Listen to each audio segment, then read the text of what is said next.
Turn off Ultra Kill. Bazinga. Ed, stop destroying your hands. All right. Yeah. Hello, everybody. And I was playing the Citadel earlier. So. Destroying your hands. It's pretty good. All right, we got Yeah, it's up. Hello. Yeah. All right. Like, So last we left off, you guys had a fun night in Vallaki. It all Yes, started. It all started. just so you know, the thumbnail is Star Wars. I'll fix it later. Or I can fix it now. You I can fix it now. It's fine. Last we left off, you I guys gave had. you the keys. Treat my car with respect. Bitch, I'm fixing it right now. Hold I mean, on. to be fair, you also always do it, and he can just do it when he's not speaking. I know. Yeah. Besides, you don't want to stream anymore anyway. So. Yeah, because you're the GM. It's your problem. As I was saying, last we left off, you guys had decided to look into the missing bones of Saint Andril, which led you on a search to the orphanage where the gravedigger who worked at the church was living, where you guys discovered that one of the children there had been possessed by a shadow demon. And I wouldn't say possessed. I'm pretty sure his whole soul got consumed. Yeah, something And like we're that. talking about the child here, right? Yeah, we're talking about the Fuck child in that the kid. orphanage. I'm not in roll 20. I should probably get into roll 20. Yeah, you should probably do that. Also, you should have let me know because I'm going to finish this fucking level, so I need to mute myself finish the fucking level while you do the recap.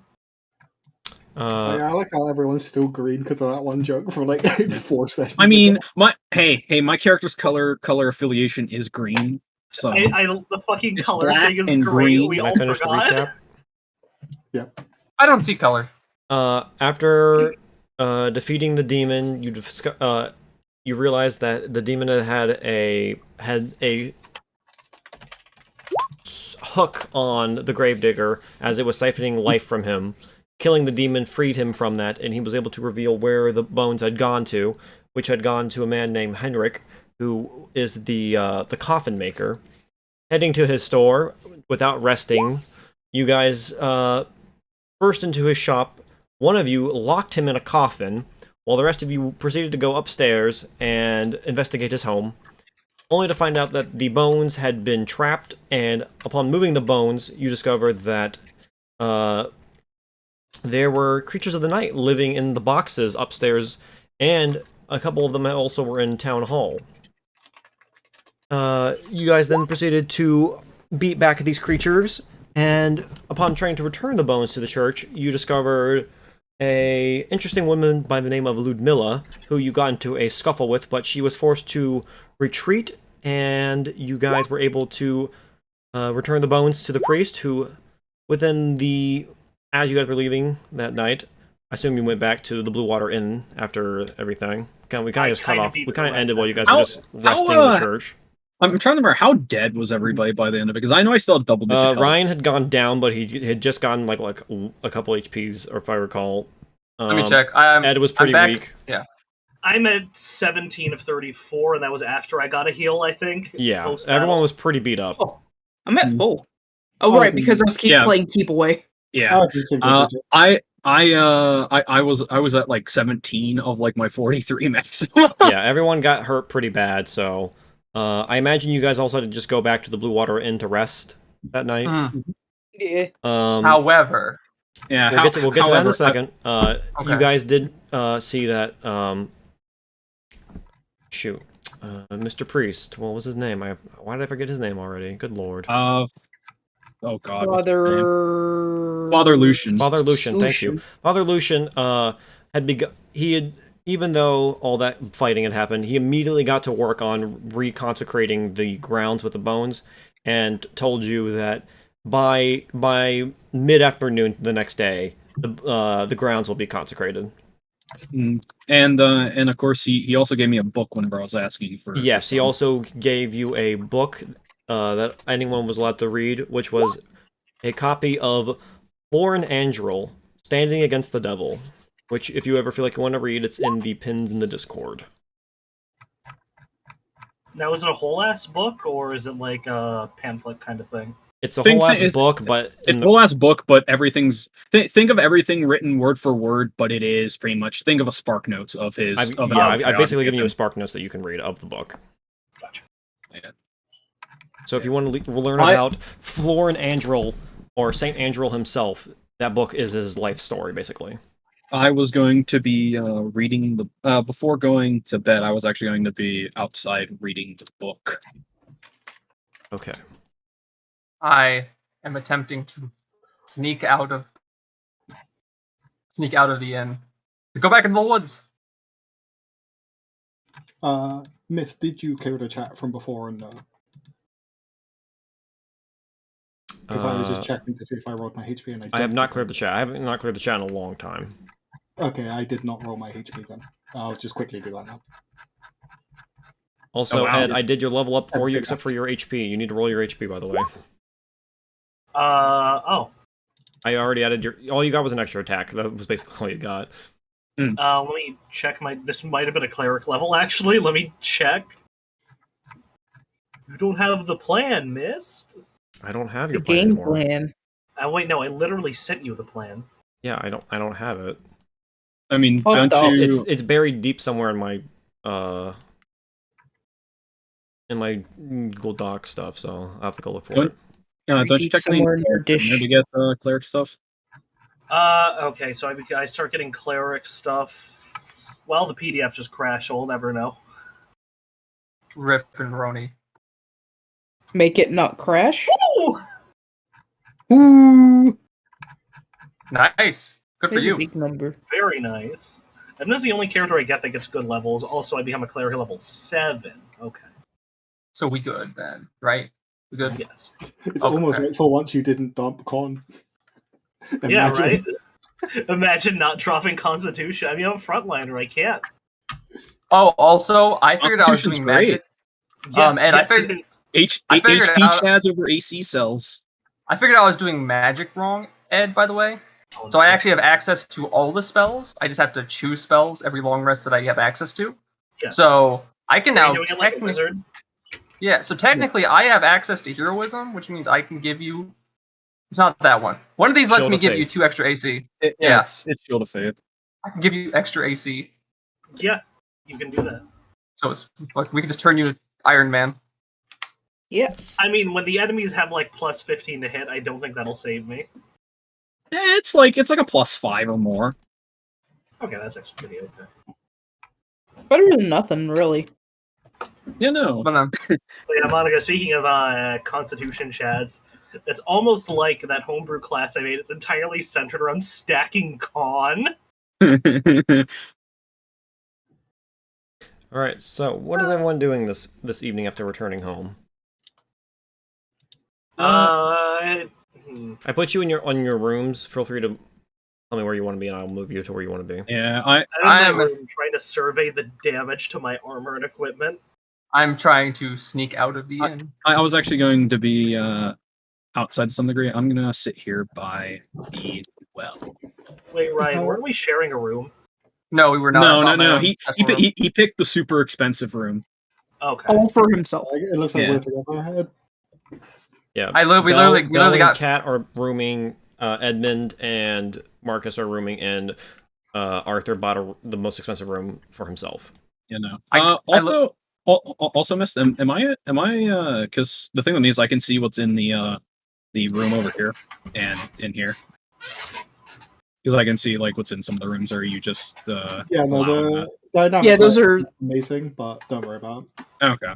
I feel like it's probably not that important. I'm checking your site right now, and you shouldn't be able to see inside. I'm seeing inside. Because I can see inside here. I can see here. Like, I can see in here. I can see in just here. Mess up the lighting somehow. I can see everybody, like everyone in the rooms, like here. I don't think it's that big of a deal. Yeah. You know, it's not showing too much, so. Okay. The whole area. Oh, yeah, no, that didn't change anything. I can. Yeah, it didn't change anything. Yeah. Yep. Here. But I don't think does it matter. Not really. Like, I don't think it's that big. No, Yeah, nothing too bad. Yeah. Okay. Don't metagame, guys. Yep. Okay, well, I no longer need to sleep, so if Edmund's looking over his equipment, I can offer to patch up some of the cloth stuff. The not metal parts. He's just sitting there, knitting. Well, sorry. Are you fixing your clothes? I didn't. He's hear. offering to fix the cloth part of your armor while you're working on the metal because he doesn't need to sleep. Well, anymore. I mean, I don't know how to metal work. At least I don't think. Like, would I know how to metal work in a flavor sense? Is that something I'm allowed to say? You can get scratches and stuff out of your armor, but you can't like. I mean, I'm not thinking like I want to reforge armor. It's more like, can I just bend this hole closed? Yeah, you can do that. Yeah, like minor repairs. Yeah, like especially with the fact that like there's especially because it's really easy considering that there are magical people here that could just heat up something and then just bend it into place. That's a very good I'll look point, at all my actually. contracts again to see if I picked up mending. I don't think. Yeah, the way these armors work is they have like undershirts and shit, right? Yeah, chainmail and whatnot. Yeah, so I'm going to hand him, because I got like, I might be mixing this up with Despair, but I got a long gash along my chest during the last fight, didn't I? I think... Yes, you did. Yeah. Alright, so I'm just going to hand him the undershirt while I try to Yeah, pin the fucking... Ludmilla gave you a good slash across the chest. Yeah, Yeah. She also gave you a nibble. Yeah, you and Kat both have bite marks in your necks. Wait, didn't she only bite me once because she couldn't hit? She ended up kept biting on my scales instead. Yes. She couldn't get through. And she couldn't get through. She couldn't get through my armor. Time to use my Giga Chad skill. Natural armor. Oh sure. Yeah, look at it go. Yeah, do a pretty good job. So Arthur, what are you doing right now? I'm trying to sneak out again. Go out to the woods. All I right. want to follow up on the thing that you know about. All right. Well, you're moving around the main part of the end. You can leave at the building when you want. Oh, I'm still on the second floor. No, Visually. you aren't. You're right here. You're right here. You need to refresh. No, I mean like... Oh, really? I didn't know. I think maybe all you guys need to refresh Roll20. That might fix the dynamic lighting. Okay, let's check.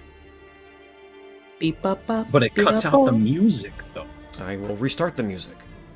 I wasn't even hearing music. No, it didn't fix it. I have it turned down slightly. Now, my vision is still on the second floor. Are you sure? Like, I'm looking at Azoth, and I'm looking at everyone's characters on the second floor. scroll yeah, down. I can see everyone. Mine's broken in a different way now. Oh wait, never Oh. mind. Wait, just scroll down and you'll. Go Oh, to I the didn't front. realize these were two parts of the same map. Never mind, my I bad. have Yeah, all. no, my that's God. downstairs. I put all layer. Instead of making every layer level of the house of the building on different maps, like I have to move between. I put them all on this same page. That way, I can just scroll between them rather than having to. That works. load. I didn't realize. Oh, I think I might know. We might have access to other tokens randomly for some reason, like. Oh yeah, we might. Itself. Weird. No, I do not. I don't have access Well, we might to. have to give it like vision from other tokens. Is what I meant. Okay. Yeah. That might be what it is. I just step out, just see Katarina just on the well, and I just go, "You make sneaking impossible." I was just reading. I don't know why you're trying to get out. You also got beat up a bunch. I've had worse. Really, getting knocked out cold at the start of the fight by some shadow, and then getting slashed at by some things. Usually it's not a shadow demon that's given me worse, but I have had worse. So what are you doing out here late? Following up on a lead. Is it just the voices in your head? There are no voices in my head. How dare you? So, is there a reason why you ran away? I don't know. So your craven instincts have kicked in. I'm Craven.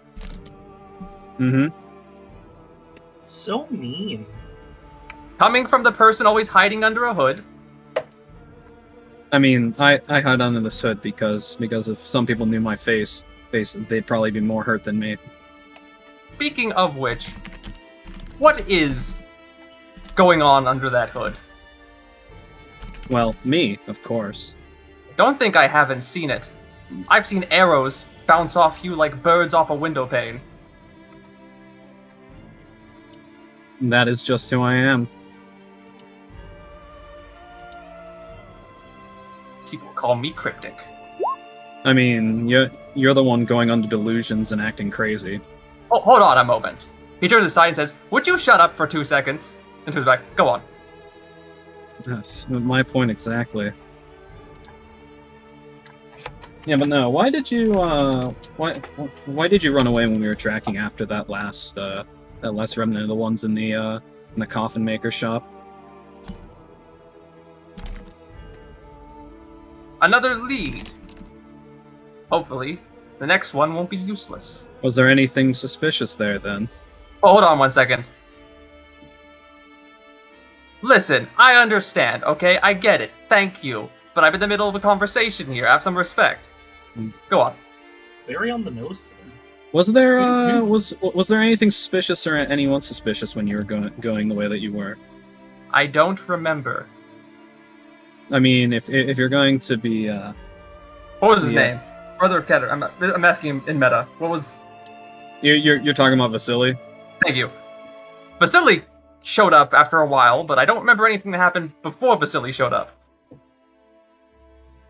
Why was he there? And Cat kind of closed the book for a second there. You see his look on his face like a torch being lit. Mm-hmm. Light bulbs don't exist in this universe. But he goes, "Why was Vasily there?" I mean, where were you exactly? In some house, I don't know where it was. Okay, well that's that is something interesting. Was there anything that happened when you talked to Vasily, or when you ran into him? Okay, now you're just speaking in other languages. Listen, I apologize for being rude, but you're also being rude. This is a two-person conversation. I'm trying to remember. Can I make the assumption that he is an Azamar or something like that, or no? Just looking at him, you cannot. Hmm. I'm running it in the same way that we did it in Avernus, where they only look like Azamar when they activate their racial ability.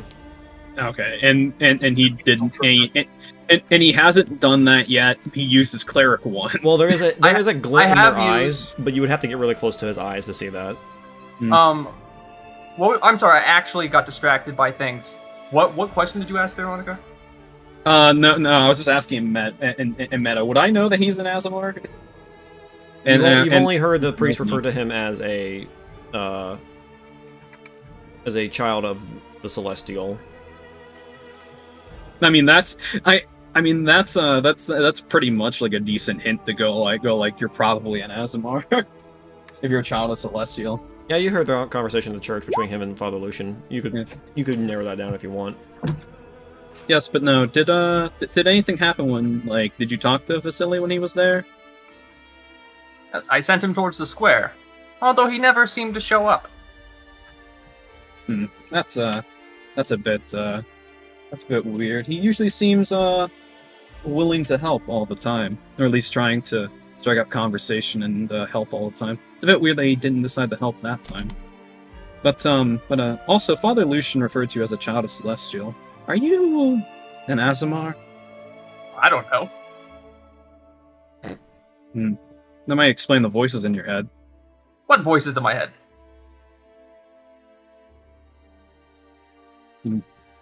Well, if you're going to be actually one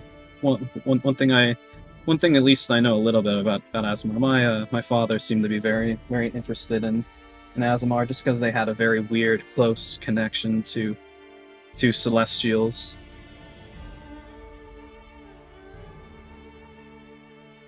He never really got to know one or find one, but he was always very interested in their close connection to Celestials. You trying to cut up and study one like a butterfly? I don't know. Maybe. I'm not for cutting, so don't get any ideas. I feel like it's far better to pick and prod you when you're alive, if that was the case. If I had to do something like that, but I don't see the point. But if you're going off in the woods, if you're going off in the woods, if I don't find you in the next 2 hours or whenever I finish reading this book for a second time, I'm going to be finding you. We know, like that woman that seemed to be with the rest of those things, could still be out there. So You make a very good point. She could be. This conversation must end. I have to go. yeah, that was an awkward way of ending it. And I take it Arthur just runs off into the Yes, night. he literally just runs off. He looks over his shoulder, says, "That's a good point. She could be. I have to go," and he just runs off. Can someone please let me know whenever this should happen so I can get the fucking horse? While that's happening, Belle, what are you doing? Did you decide to just go to rest?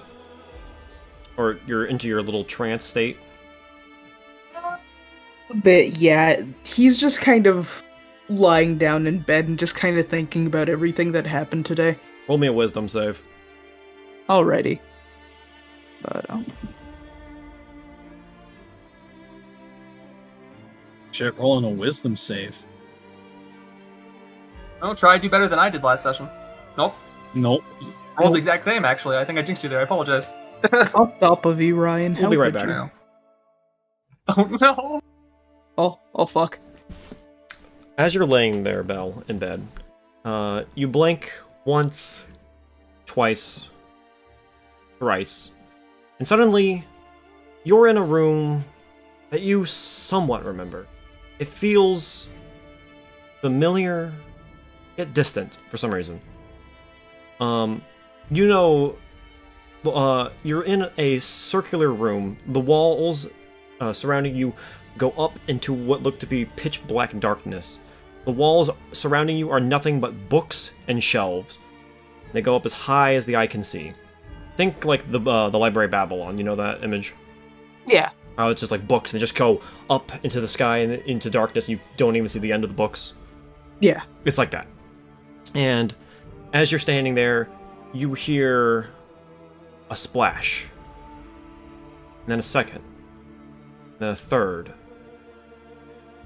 Do you wish to follow the sound of the splashing?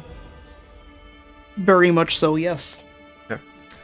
As you make your way through these halls of bookshelves, you weave in through and forth, until finally, following the sound, you come upon a small pool in a circular room. It's about 30 feet in width and 30 like in a circular circular there. And in the middle is a small pool. It would be about half the size of the room. And as you approach up to the pool, do you approach the pool? Yeah, he'd get, probably try and get there to try and, kneel and touch it, is Alright. what he'd probably do. Getting near the pool, near the edge, and looking over, you see at the bottom of the pool several children with what looks to be weight tied to their legs at the bottom of the pool. They all look up at you, and as you can see them beneath the pool, your own reflection looks back at you for a moment, and your reflection smiles. Ah, old friend. It's been a while. You feel a warmth in your pocket. It feels like it's burning through your pocket almost. You reach inside your pocket? Yeah, he'd probably try and get it out. It's that piece of amber that you found within the Durst Manor. It's scorching hot, like hot coal on a fire. He'd probably on instinct drop it. Oh. See, you found a fragment of myself. It's good to know What are that you? more parts of us are reconnecting.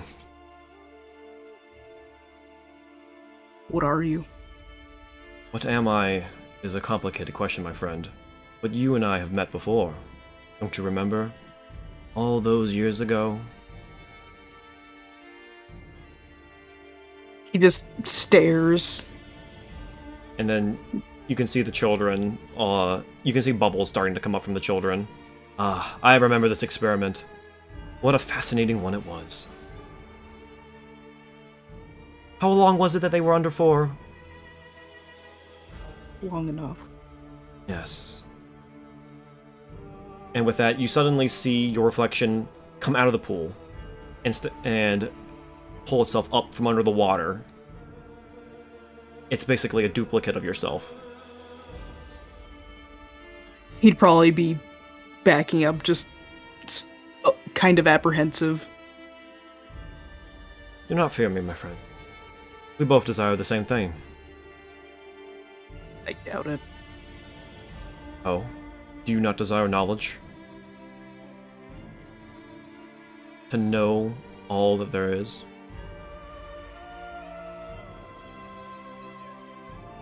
There's a difference between knowledge and going against basic human ethics. But sometimes one must be willing to go that far to obtain knowledge. And while you might limit yourself, I'm willing to help you, especially now that we're closer than we ever were before. And all of a sudden, you hear a voice. You don't see him talk, but you hear a voice in your mind. You don't, just for a moment, your mind thinks it. You hear the name Karsus. You've heard this name before, all those years ago.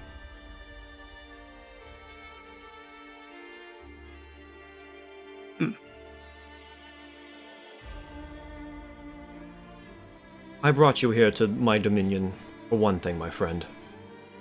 I'm willing to make a deal with you. I wish to help you. That fight last night was quite rough. You were having to play keep away, I saw. You should have been in there, doing more damage to her. Imagine what you could learn from fighting a creature such as her.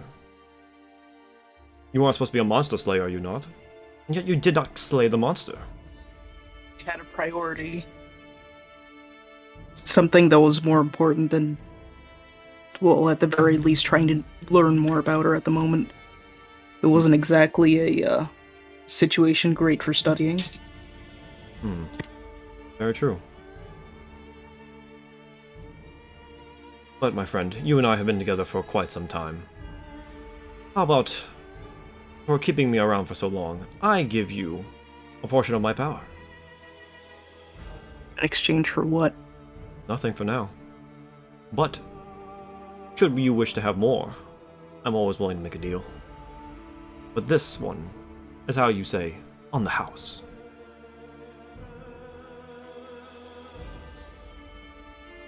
And with that, he holds his hand out. What do you say, old friend?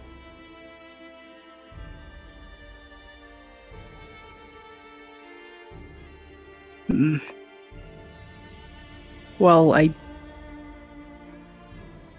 don't exactly trust you, especially after everything said and done, but I feel I'm gonna be going up against a lot of obstacles that I won't be able to face on my own. Yes, this land is quite dangerous. The inhabitants are cruel, and its powers beyond some mortal's comprehension. But with us together, we'll be able to comprehend everything.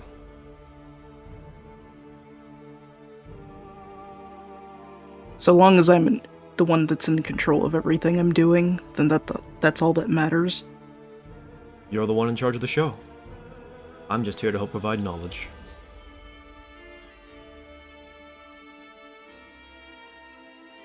Alright, and then he takes his hand. And the moment you grab his hand, you feel him pull you, and you both go falling into the pool. And as you fall down into the pool, you see the children reach up to try to touch you. And in your recoil, you close your eyes for a moment, and then you open them. And you find yourself back in your room again. I was the one that posted that. Yeah, I guess Oh, like, okay. normally, In here. Normally they change name, like just to Hey. not have the name of a bad one Well. before, or to get the name Yeah. of a good one. I'm sending something to you. Check Oh. your handouts. All You gave right. him a speech, Mist. Yeah, Sarman. Yeah. Straight up soliloquy over there. Told him your life story. You know, it's good that you're streaming now. Otherwise, they'd have just heard us talk about the fucking like. Yeah, we've had Oh, I didn't even think about that. I completely forgot I was on stream for a minute there. If I got a little too honest. Which group is it under, or did you? Oh. There Yeah, you but are. no, Oh, I see here's the it. video I think you're thinking of, Ryan. Yeah, that's it. That's it, 100%. I love it.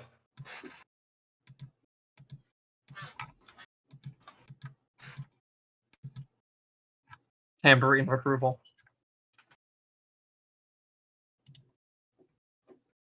Ah, okay. I see. I will admit, though. So I yeah, will give you find all- yourself back in your room once more again, eh? Oh damn, he left. Spoilers. He's very visibly sweating. He's like sits up straight in the bed. You notice And- you notice that your body isn't quite the same as it was before. Oh. What? Damn, puberty hits hard. Oh no. I mean, he is a ladron. What is in that do- handout? You notice immediately on your body. They do change with the seasons. He notices it and stares at it for a bit, and then he just takes the time to like settle his breathing because he's sweating bullets and just heaving. Damn, I can't believe it. He's a vampire. Nah, he didn't even get bit. Now, let's listen, just on the bright side, women will appreciate these changes later. Just don't get too panicked. Yeah, I'm pretty sure in D&D rules, like vampire bites, you have to specifically die for it to do that, or they have to be a higher tier vampire. Meta aside, Bell, you're just gonna take it easy for us tonight now? Just sort of take in what just happened? Yeah, that's gonna be his night for Okay. now. That's concerning. Cutting to the woods,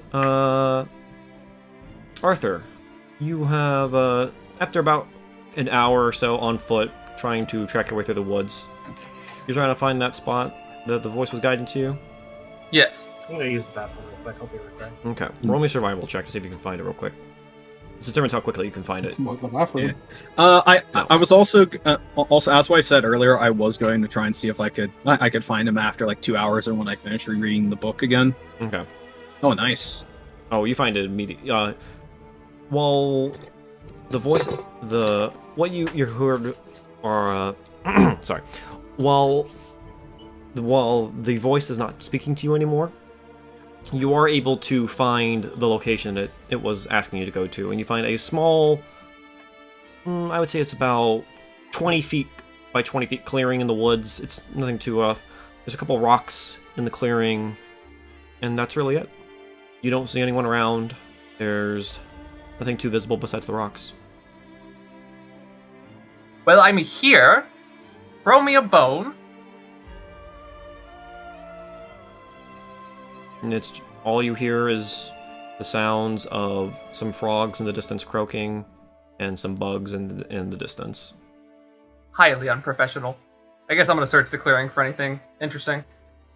While searching for the clearing, you hear a wolf howl in the distance, and while you're looking around, you examine the rocks. I imagine you would lift them up. Mhm.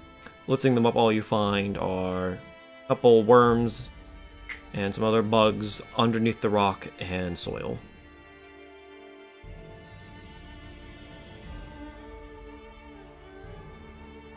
This is the second time I've done exactly as you asked. And what do I get for it? A worm. I'll see if I listen a third time.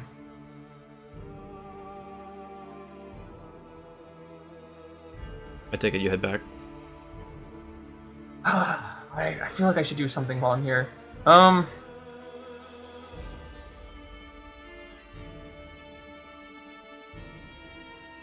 How does the ground look in the clearing? Is it It's just grass. Any- Some grass and dirt. any bumps or anything? Or Nothing that you can see.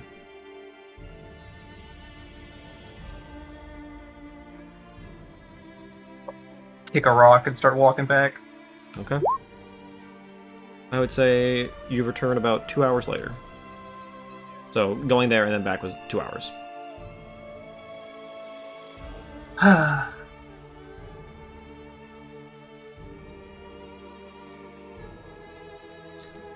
The guards let you back into the village, no problem, and you make your way back to the inn.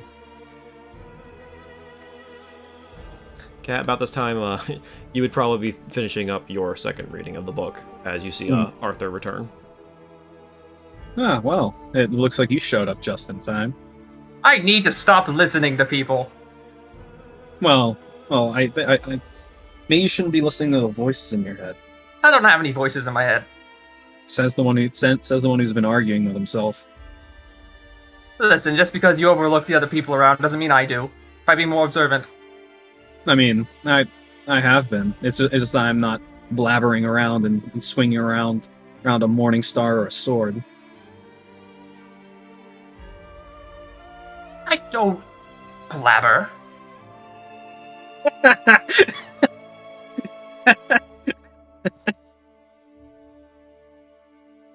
I guess you really haven't really taken some self-examination then. You know what? I'm trying to flip your hood. Well, you're doing it like right front and center then. I'm not being stealthy. I'm just doing it. Okay then. Can I like It will be a if you want to have this be a competing with dice, roll me dex versus dex. I was actually just going to going to do as soon as I see him move forward. I was actually just going to cast Mold Earth so he falls into a hole.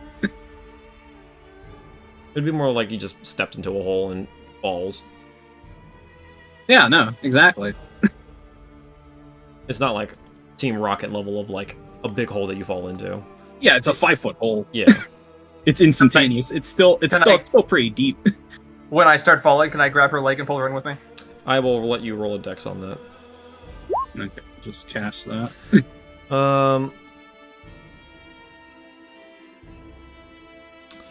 Yeah. All right, go ahead and roll me a dex save there, Monica. Okay. You do get pulled into the. All you do is just you end up landing on top of him, basically. Cool. I'm gonna try to flip the hood. She's on top of you. You can't reach her head at this point. Oh, that's okay. Well, that's something. Was the hole necessary?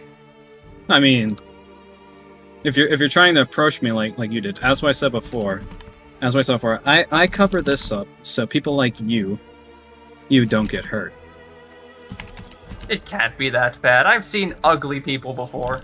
No, I'm not talking about that. I'm speaking more like some people just deciding to let their faith get the better. Oh, so now you're playing matchmaker. This hole's small enough. Shoot, get out. Well, maybe I don't want to leave this then.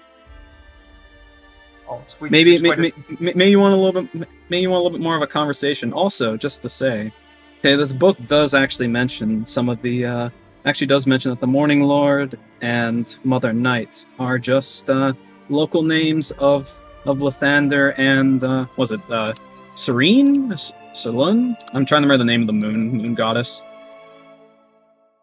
I'm sorry, I'm just laughing because I like that you're just on top of me and you're just continuing the conversation. That's making me giggle a little bit. It's pronounced Seluna. Seluna. Yeah, that Mother Night and the Morning Lord are just Lathander and Seluna. Is that important? I mean, well, one thing that it says is that this place may be really isolated, or has been isolated for a long time, considering the fact that they didn't know any of the previous gods, and that the ones here are not anything separate. They're just local names that people really can't seem to contact. We walked through a gate. Mm-hmm. Through a magic fog. Yes. I'm not even convinced we're in the same To help everyone with the visual of this conversation, by the way, Arthur is basically fallen over. Half of his leg is in a hole, and Kat is basically standing on top of him. just to give everyone a description of what's going on here. That's why I was laughing earlier.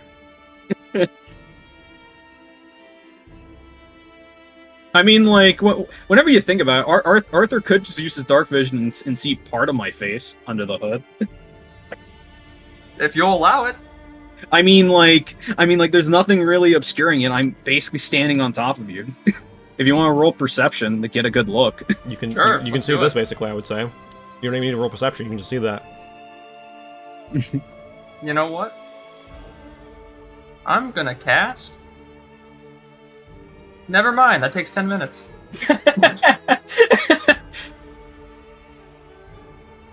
yes, but no. Also another thing that the book also mentions was before he was executed by Strahd's men, or actually it was Strahd himself, wasn't it? I'm gonna have to flip to It was that. Strahd himself.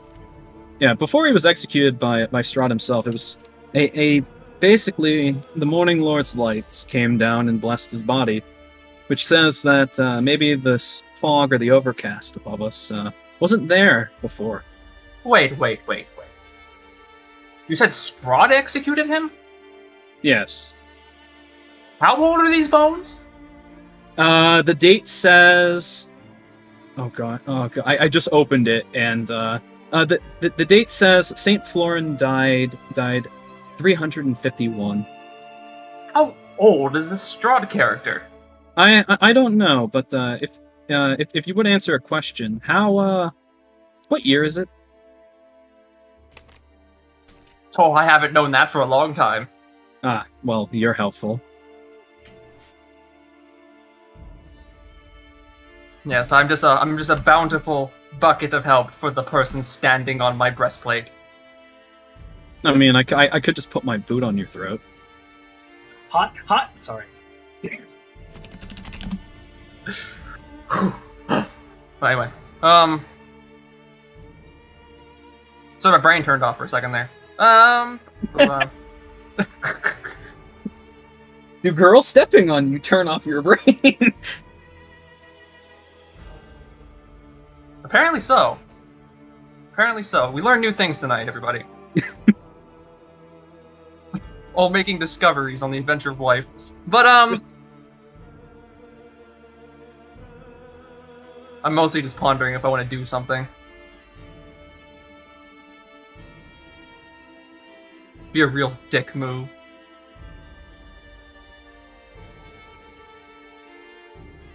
No, I'm not gonna do it. Can we, continue this conversation? And I'd like literally just go to like tap on her legs and be like, in a different angle.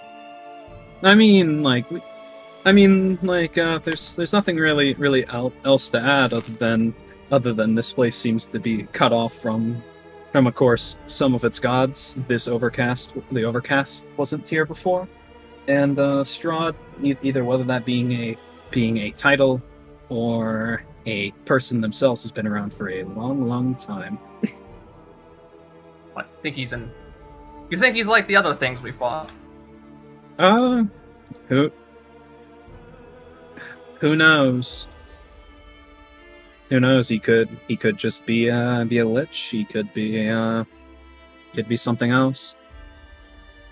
But it wouldn't maybe if he is one of those things, because they definitely seemed whoever did that in the square was extremely organized. My only question is, if he's been here for 300 or more years, how is this town we're in still safe from him? I think it's the bones.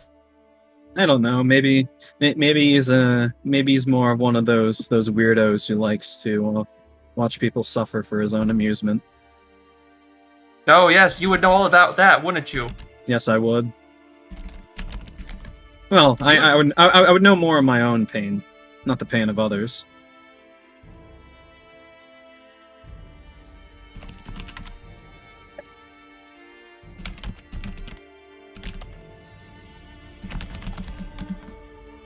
One second.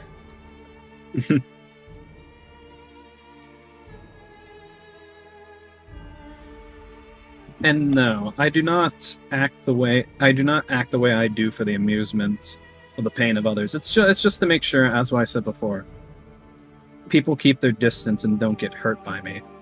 Ah, yes, you're doing such a successful job. We are so distant right now. Well, you're the one who tried to do something. So look at where your own actions have gotten you. So I'm not insecure about my life. You're the one insecure. Like I said, I'm sure you're not in the top 10 of ugliest people I've seen. I didn't say I was. There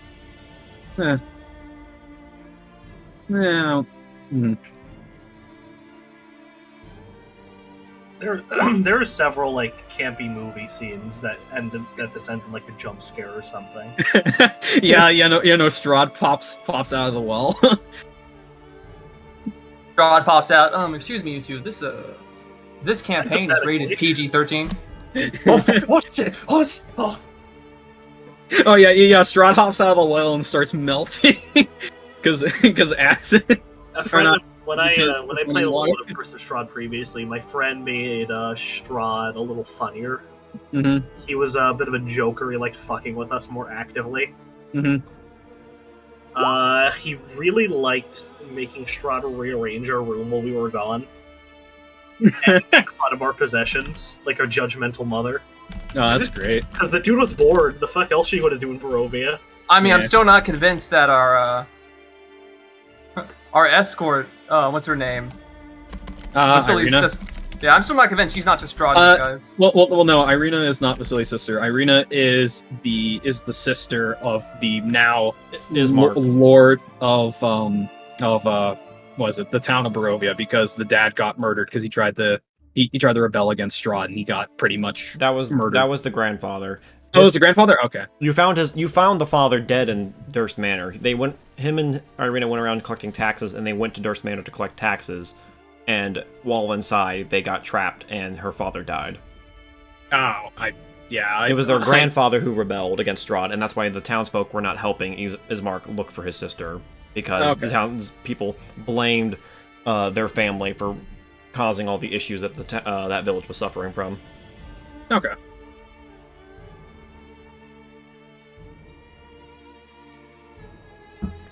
Let's see here. No, I'm just built for violence. I don't have any like utility points I could use in this situation. I'm built for violence. Same, bro. Same. I'm you're pretty just much gonna built for violence as well. you're literally just going to see mid conversation, like halfway through a sentence, you're just going to see Arthur literally just pass out and fall asleep. Been a long day. No explanation, no warning. Well, I guess the well, I really can't. I know exactly what I'm gonna do. I'm gonna grab. You're gonna make the hole bigger. No. Expand. No, So you have a hole to sleep in. I am going to get off by. I'm gonna stop stepping on him. I'm gonna grab a bucket. I'm gonna grab the water out of the well and splash him with it.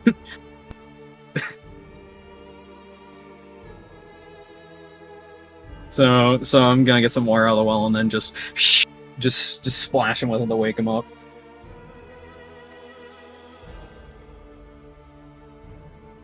How deep is the hole again? It's 5 feet.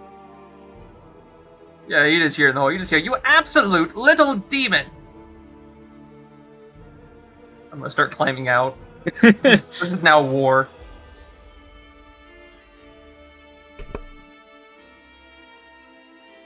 What? I was just trying to wake you up. You saw to pass out in the hole. And now I'm going to close the hole. See, look at that. Good as new. First you put me in a hole. Then you cover me in liquid. I hope it's that liquid. And he points to the well. Yes, it is. At this point, both of you are starting to feel really... Well, one of you already passed out, but Kat, at this point, you're starting to feel really tired. The night has been going on for quite some time.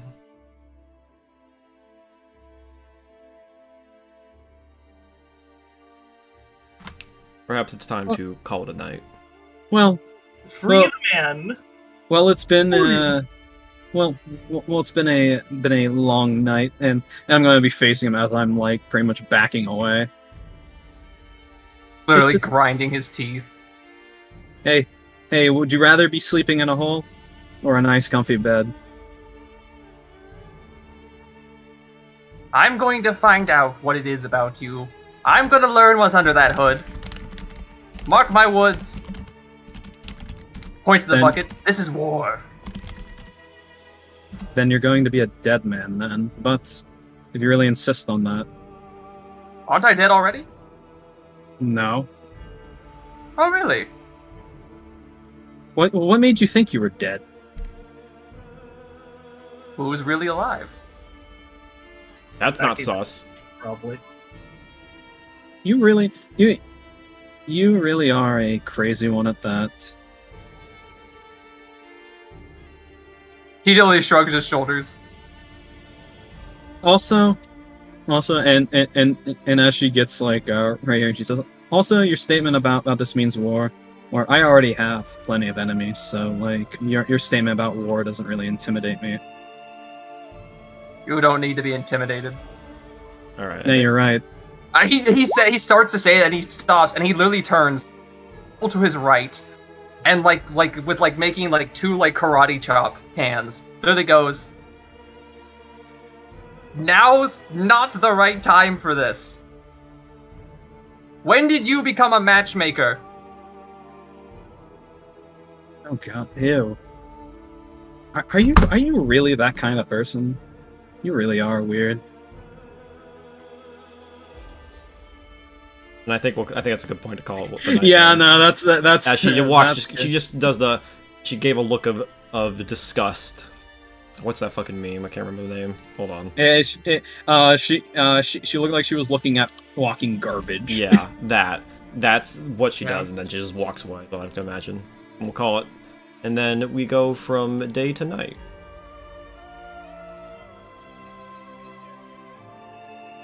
Okay, time for me to drag my fucking token and. Yeah, can't just have a one-on-one conversation. People gotta interrupt. Okay, I guess there's the wake up. How does Bell look? Bell. How you looking, buddy? He looks like he didn't sleep, which he doesn't, but he looks like he didn't sleep. Bell, are you alright? You look like you haven't slept, which is very weird because you're an elf. Well, I don't think that's weird. I don't sleep. No. I mean, it's like you look like you're worse for wear. Never better. You don't sound like it. We should start getting ready to I guess do whatever it is we're doing today. So I guess I shouldn't pry too much. But one thing I definitely do think we should do before accepting that invitation to that dinner earlier, I think we need to discuss strategy. Like dinner? how it could possibly be a trap, you mean? No, I mean everything that has happened.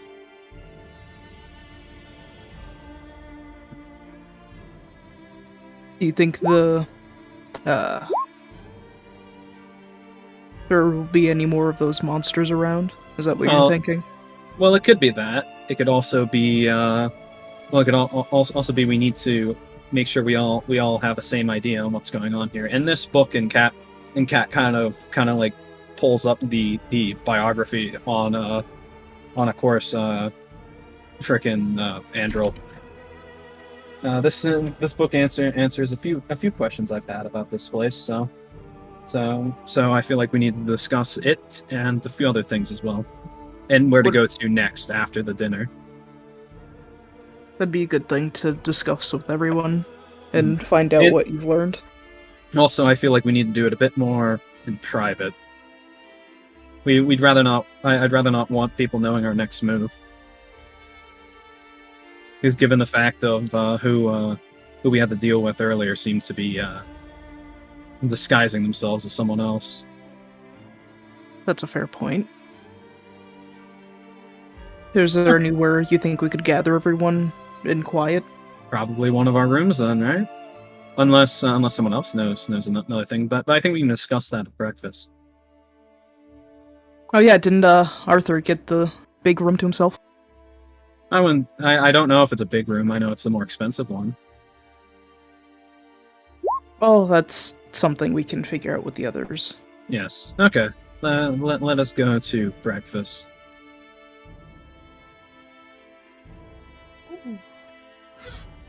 So at this point, have me and Marcus mostly crimped my armor back together? You guys finished that within the night. You guys were able to get your long rest in by the time you finished. Well, at least you were able to get your long rest. Thanks a lot, Marcus. This thing's pretty much all I got. And thank you for helping me keep it together. This thing is the only thing I got. Meanwhile, Wilfried and Reynold. In terms of equipment, you douche. Sorry.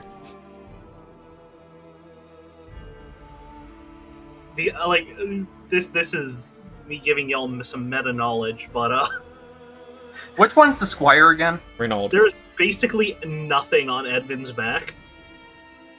This is the squire. This is the horseman. Yeah, if anyone comes downstairs, they're gonna see Arthur early morning drinking with his arm around Reynold, talking about how he's gotta stop listening to people when they tell him to go places.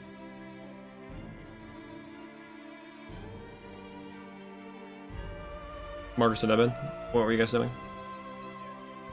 I had nothing to say.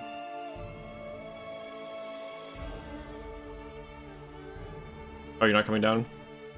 Oh, I am, yes. I dragged Marcus down, but then he went back. Oh, he was probably hitting up.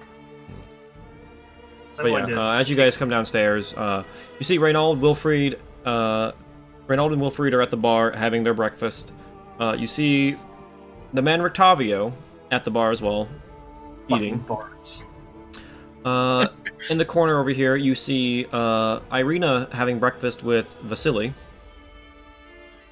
And as Arthur described, he currently has his arm wrapped around Reynold's neck, early drinking, while Reynold looks uncomfortable, trying to eat his breakfast as best he can with this man around his shoulder.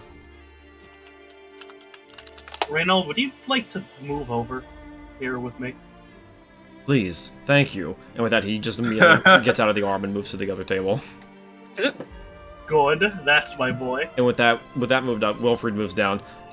Hey, buddy, I'll drink with you. I immediately restart the rant from sentence 1 to Wilfried. Edmund Oh, tell me about it. You never want to listen to two people telling you what to do. Edmund laughs into his drink a bit. It's like, well, you could have just asked, you know. You talking to Reynold or Wilfried? Wilfried. Sorry. He's just playing. He's just playing into him. Yeah, I know. Talking about Reynold, I mean. Dude, do you know where I ended up last night, Wilfried? Let me guess. You went to the You went out to a whorehouse? No, I don't know where I ended up last night. Don't. And I got nothing out of it. Nothing at all. Really? All I found was a worm. Can you imagine trekking for 2 hours to find a worm? You trekked 2 hours through a town? I think it was woods. There were lots of trees. Can Are there trees in the woods? Yes. I can hear the conversation going on, right? There's a lot of chatter going on, but if you keen your hearing down, you can hear it. Yeah, no, I was trying to see if I can hear Arthur's ramblings.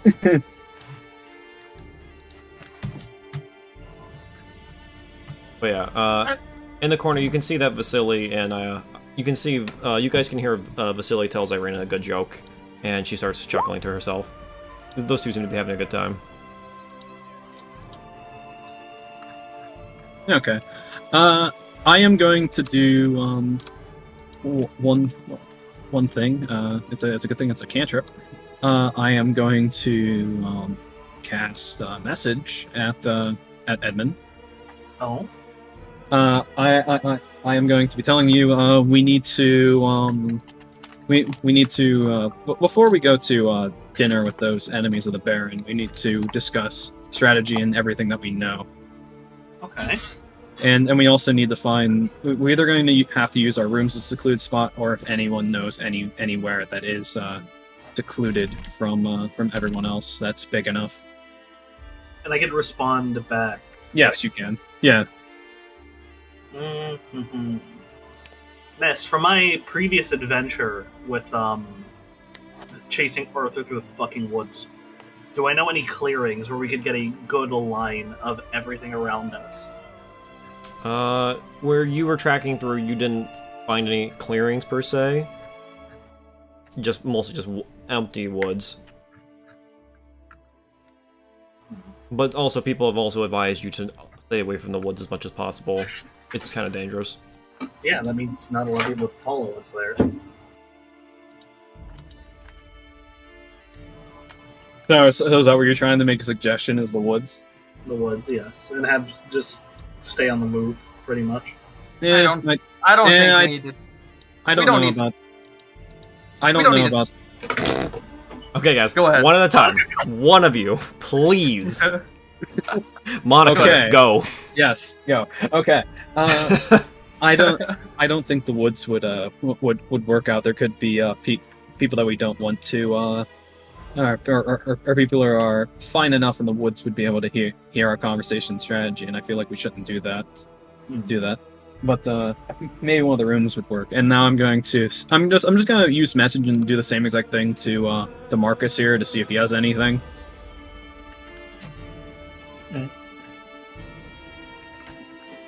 Like, do you have any ideas of any like secluded rooms or may someplace big enough for us to at least have like us? And when I mean us, I mean like Edmund, Marcus, Arthur, Bell, and me.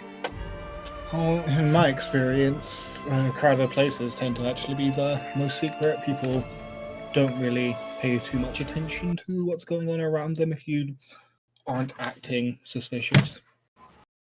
Yes, but I feel like we're talking about delicate information, and who knows if like whoever is like who knows if someone's keeping an eye on us and is actually listening to the conversations that we're having.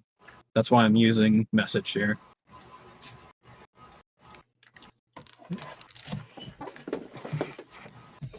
Well, in that case, just if we keep moving and keep an eye out.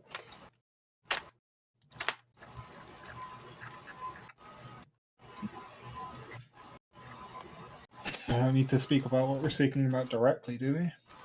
Well, I just want to discuss more about strategy and and where we're going to next. It's a good idea. Edmund's not really a very strategic man. Mm-hmm. But if you need the fucking muscle to throw at a problem, you have your muscle to throw at a fucking problem. Yeah, no, I'm just trying to talk to you two. I feel like you have a lot more information on the situations than I do in character. Yeah, both in character and in Exactly. Carry on. Sorry. Okay. Belle, what are you doing? He is eating his breakfast and listening to the conversation. Which conversation? Are you listening to Irina and Vasily talking, or are you listening to another chat? Oh, listening to Cat and the others. Oh, well, they're talking in message. You can't hear them. With how messages is that like you point your finger towards a creature and you whisper the message. So, But only they can hear. Only the target can hear the message. So Okay. what you Is that unless you how- messaged Bell as well, because you said you only messaged Edmund well, and yeah, no, I Marcus. already told him about the idea that we Yeah. need to like all be in a room together and talk about like our plans. Yeah. So Well, it In would be that someone else you're case, we listening to could- then, Bell. in that case, Yeah, he'd probably just be listening to Irina and Basali talking then as he's eating. After a couple more jokes, Vasily talks about Irina asks why he is here this morning, and he actually mentions that he has a job for your group. Once breakfast is over, he will come to the group and ask them. Cool. Hopefully it's not a dangerous job, though knowing what we've gotten ourselves into, it probably will be. Yeah. With the Vasily? No way. We're sadly kind of fucked. let's see if After this a while, a individual walks into the inn, actually. No. A man who looks Oh. familiar to some. He comes over and gives a slight curtsy to the table where Edmund and Kat and Marcus are sitting. He then presents a sealed envelope to you, Edmund. What? Apologies, but my master has sent me here to deliver this to you. I see. Who's your master? The one who has invited you to dinner. Do they have a name? Wachter, if you recall. Huh. This is just a message she needed me to send to you. Especially with the consequences of what happened last night. Understood, I suppose. And with that, here you will... Do you take a letter? Of course. Do you open it? Is there any way... He seems to be waiting for you to read it before he leaves. Kat, do you have any way... I'm going to also wave down Arthur as well. Just want to whistle for Arthur real quick. Oh, okay. I thought for a second I thought you were getting Arthur and Marcus confused. Yeah. He doesn't turn around. He literally leans backward, his head backwards, and looks at you. Is this letter cursed? I mean, if you opened it, it would have done something. When you say that, I have to the man open in green looks to you with a peculiar look. He takes his glasses off and gives them and cleans them for a second. So I can assure you the letter is not cursed. Arthur has a similar perplexed look. He says, "If you thought it was cursed, why did you touch it?" I mean, Also, curses don't open... I mean, he touched it too. Probably won't curse me until I open it. So usually if it's something like that, it would work if you probably opened it. Yes, exactly. The man then sighs, if it's that big of an issue, I can open the letter for you. Did that would be perfect. Did anything happen? Do you hand him back the letter to open it? Yes, I would have handed back the letter. He takes it, he opens it for you, takes out the letter, and then hands it to you. I'm not going to touch the letter, but I'm going to stare at Oh it my while gosh. he's Oh reading my, it. he then sighs. No. Cat's gonna reach in and grab it. I see Arthur's rubbing off on you, and she just takes it. When he okay. says, Are you going to read this out loud, or are you going to read this in your head first? No, I'm just gonna read this in my head. Okay, so... But also, when she says Arthur's rubbing off on you, Arthur literally gives Edmund a thumbs up. Reading the letter describes that she, apologies for missing you dinner last night. It would seem that the town was attacked. She hears that you guys helped fend off the attack of whatever creatures were terrorizing the town, and hopes to reschedule dinner to tonight. Okay. Okay, well, That's that sounds fine with me. I will hold on to this letter as well. You can be on your way. How can I expect... I need a response to my master. Will we see you tonight? Yes, absolutely. Excellent. You all have a wondrous day. And he gives another curtsy, and then makes his way out of the inn. One more thing. I try to stop him. He stops at the door. Remind your master, no poison in the food. I will check.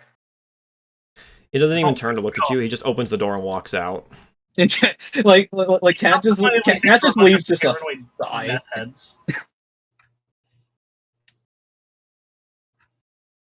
Probably quite justifiably thinks we're a bunch of paranoid. Hearing that, Vasily looks at Arthur with a concerned look, and he looks to Irina. Moment, please. And comes over to your group. What is this about? Dinner and poisoning food? Oh, Sounds a little concerning. Arthur's just being crazy, same as always. I have not. Are you going? I've been around Are you guys all poisoned going out food for quite dinner a lot. tonight? Yes. Probably. I don't know if some people may not want to, but I would assume all of us are heading out to go have a nice, lovely dinner. It would be rude to refuse a meal. To this point that Irina comes to the group. Did it say who was invited, and was I included, or was it just your group? I'd rather just leave it to us. I don't think he knows our names, so I don't think it was specified. Yeah, no.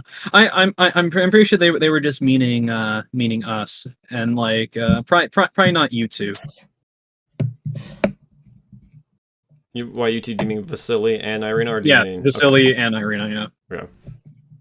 Well, Irina, it seems that the night is open. Perhaps we can find dinner for ourselves tonight. And with that, she covers her face, her mouth with her scarf for a second, and looks away. Ugh, what is with this inn the past few days and romance? Cannot escape it. Sickening. Truly. Says that out loud.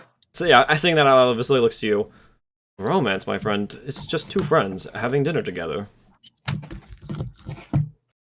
with that, you see Irina go back to the table and sit down. Like stuff like that. Like Kat's eyebrow is like fucking raised. like you can't see it, but it is very much like just raised up. Like where are you trying to hide? Wolfrey then looks to Reynold. Hey, Reynolds, looks like the night's open for us too. Let's have us a couple of drinks tonight. Do not get that. I think I'll pass. I have had one too many headaches this week. I'll pass. For duty to make sure. Well, what can we do for fun tonight then? If these guys are going to be dining with high society, I want to find something to do. Reynold? Yes, sir. Your job today is to make sure he sleeps in a bed and not a ditch. As you command. You see that, and he smiles and kind of breathes a sigh of relief. I mean, maybe Arthur and Wolfrey can sleep together in a ditch. Arthur was pretty good at that last night. You were in that ditch too, I remember. I was standing on top of you. Vasily looks to you. You were in a ditch? Yeah, both Vasily and Bells at the same time. You were sleeping in a ditch? Well, he was sleeping in a ditch. I was more standing on top of him because he wanted to drag me in it. You know, friend, Vasily then says, you know, friend, there are better places to be sleeping than in ditches. She made the ditch. I fell in. Get fucked, virgin. Well, actually, since I have you all here for a moment, I actually have a job, since if you have your day open today. We'll get through. We'll probably get through it later. Well, the day might be open. We're not so sure about the night.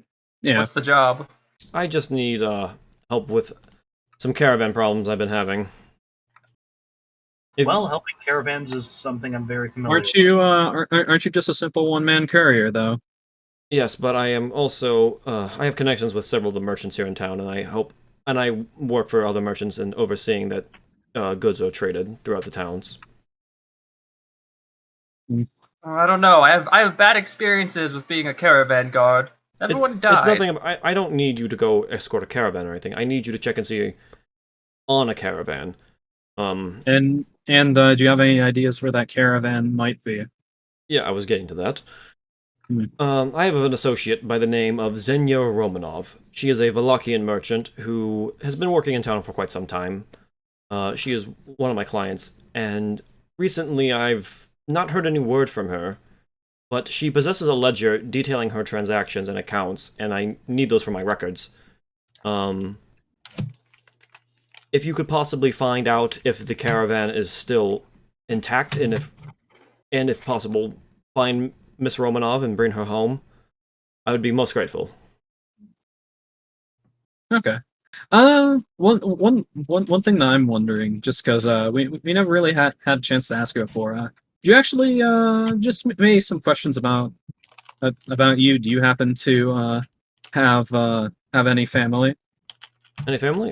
Yes. Know anything about yourself? Yes, my family has lived in Vallaki for, I would say, about 4 generations now. Define a generation. My great-grandfather, he lived in Vallaki, I want to say, around 360-something.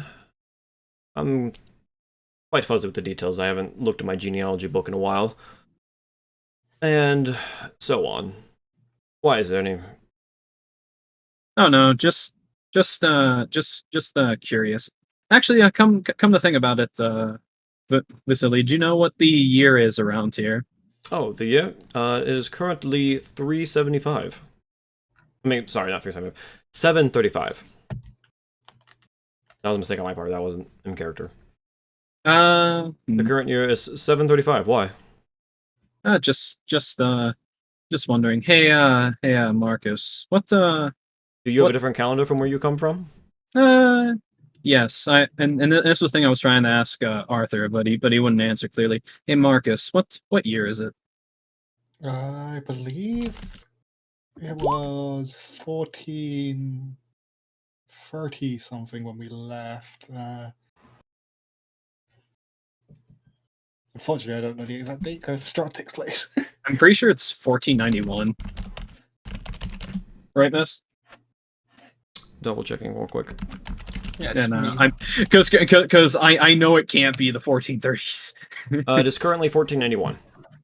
Okay. Don't mind me literally using roleplay to get out of having to admit I didn't know the answer to that question. Because Descent to Avernus takes place in 1494, and this is 3 years prior. 1491, eh? I believe it And was. if anyone can listen closely, cat kind of like mutters under her breath. It's really been that long, has it? Ooh. Interesting. Like if anyone can actually hear that. She is. Uh, You're still right next to me, right? Anyone with Oh. anyone with a passive perception of higher than 11 can hear it. Oh, hey. I cool. heard that. Oh damn. 16, baby.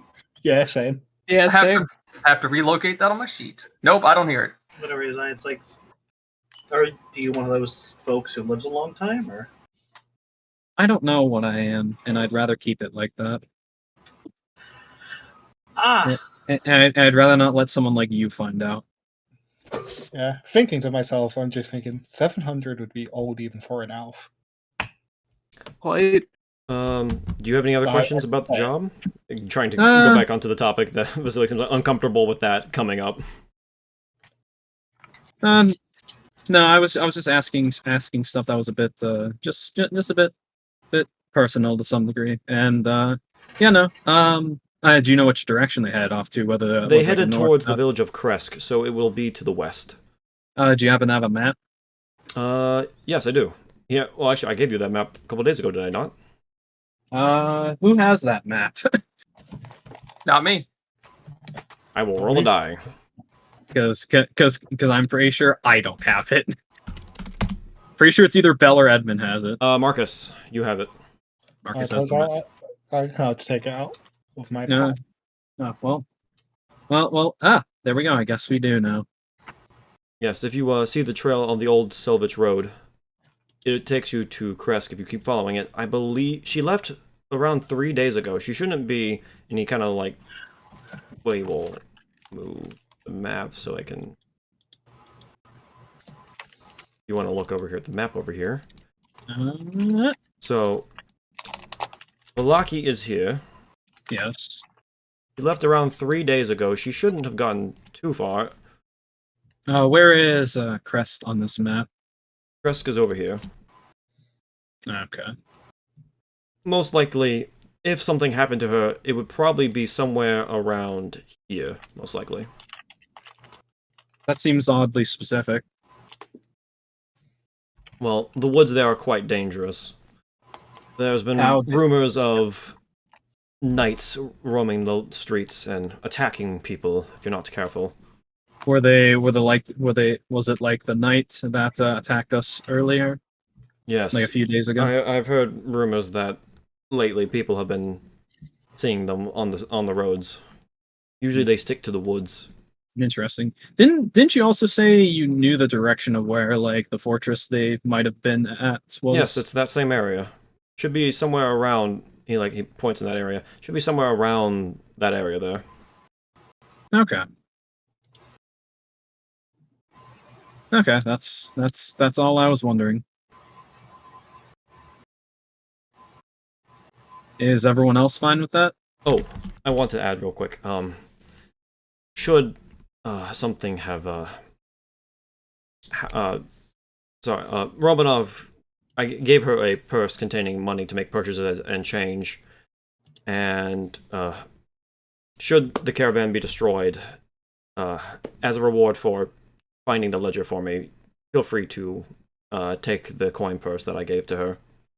Okay. If only it's been destroyed. If you find her and bring her back, I will pay you when you return. Mhm. Also, a man that she traveled with named Ilya. He was one of her guards. He wore an enchanted suit of armor. It's said to be able to fire bolts of arcane energy. I'm not quite sure how the thing works, but if you find him as well and he's passed, I'm not sure. I see no reason for you not to have the armor.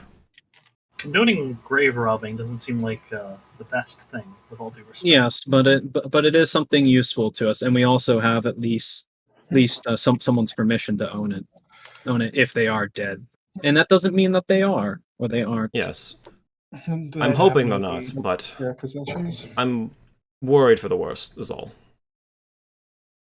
No, all sounds fine by me. How long do you think that would take? Because we do have those dinner plans scheduled. Do you think we'd be able to get to that and then back for dinner? Let me break out the time calculator. Vasily pulling out a calculator. Hey, Vasily, what's that? Yeah, Vasily pulling out. Vasily's actually one of those clockwork mages. Because of the abacus. Yeah, yep. He pulls out his freaking magical abacus. You know, he's one of those clockwork mages that has like all this.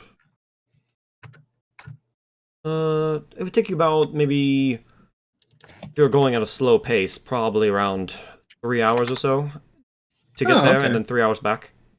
That's nothing. That's nothing too bad then. It's about 9 miles.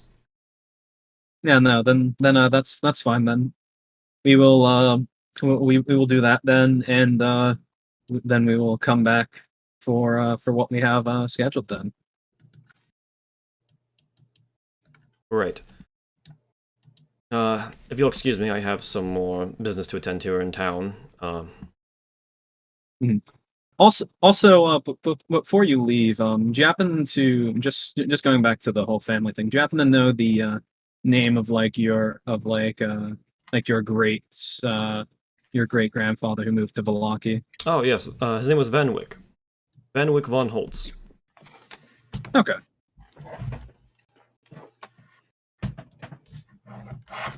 All right. Well, if you'll excuse me, and then he gives you all a curtsy, and then moves over to Irina and gives her a curtsy as well. He then makes his way out of the inn.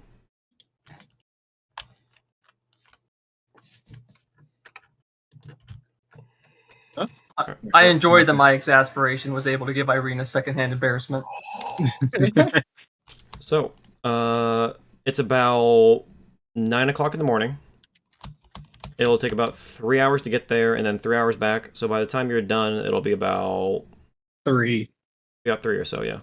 Okay. Yeah, no, that actually seems fine because then we can do that, come back, and then discuss. Yeah, you guys will have time to discuss your plans for the dinner, and then go to dinner. It works for me. It works for me just fine. You know, that works for me perfectly. I'm fine with that. That works. All right, you guys ready to hit the road? Yeah. Yeah. Yeah, on horseback I go. Okay, let's move over to the map up. No. Okay. Ah, there we are. All right, Azoth. Go ahead and continue on down the road, my friend. Okay. It's left or to right? Left. It's to the west.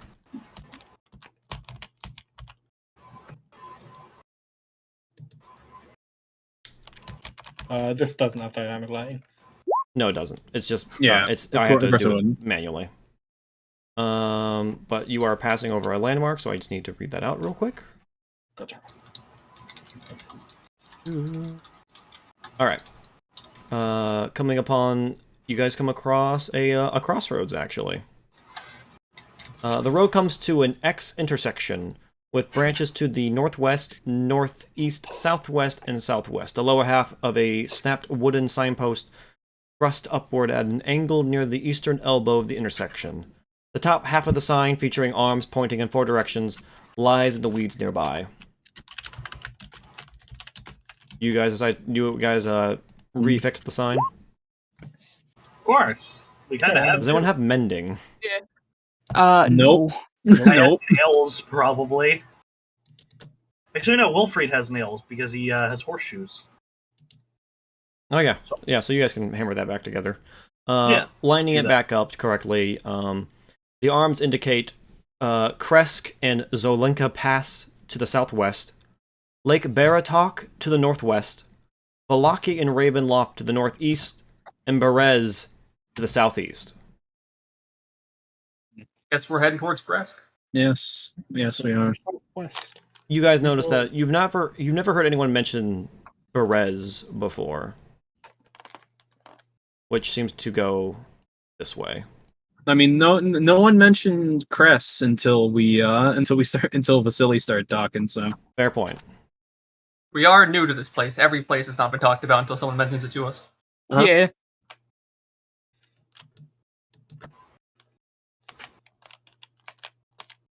All right. Upon reaching this destination here,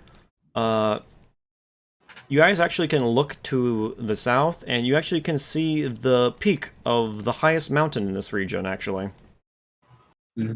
I guess that's Mount Gakis then. Yes, you can see the peak of Mount Gakis perfectly from this spot. And continue on a little bit further, you guys find the remains of what looks to be a caravan. Yeah, well, this might be the caravan that we were told to look for. You guys go investigate the site? Yeah, no. Do so. All I right. just want to remind you, Miss, just in case, Yes, that I am in possession of the alert beat. I hear you. I just want to remind. Okay. Well, Looking good one. around, you guys find 4 bodies, which seem to be slain, ravaged, and dismembered. Gruesome. You did mention bandits. And I'm going to check I'm just gonna check like one of the corpses. Okay. How are you checking it?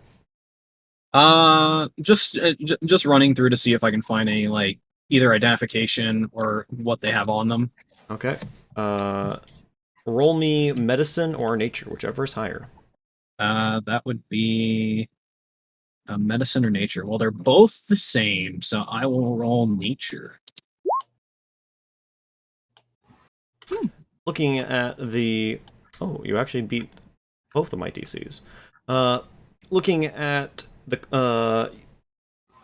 looking at the bodies, you are able to notice that some of the limbs have been partially consumed, as if by a large animal, and due to your high roll, it looks as though possibly a large wolf could be the culprit of these tossed about the limbs.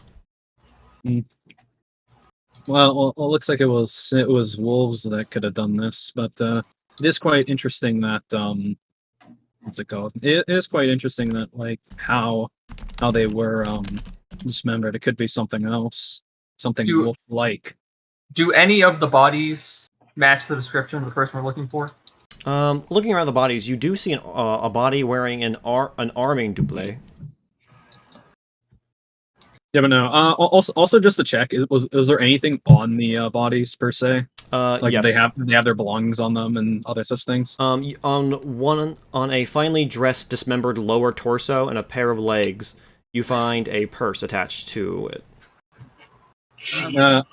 I check and open the purse. You find 22 gold pieces, 29 silver pieces, and 78 copper pieces. Well, this is the coin purse.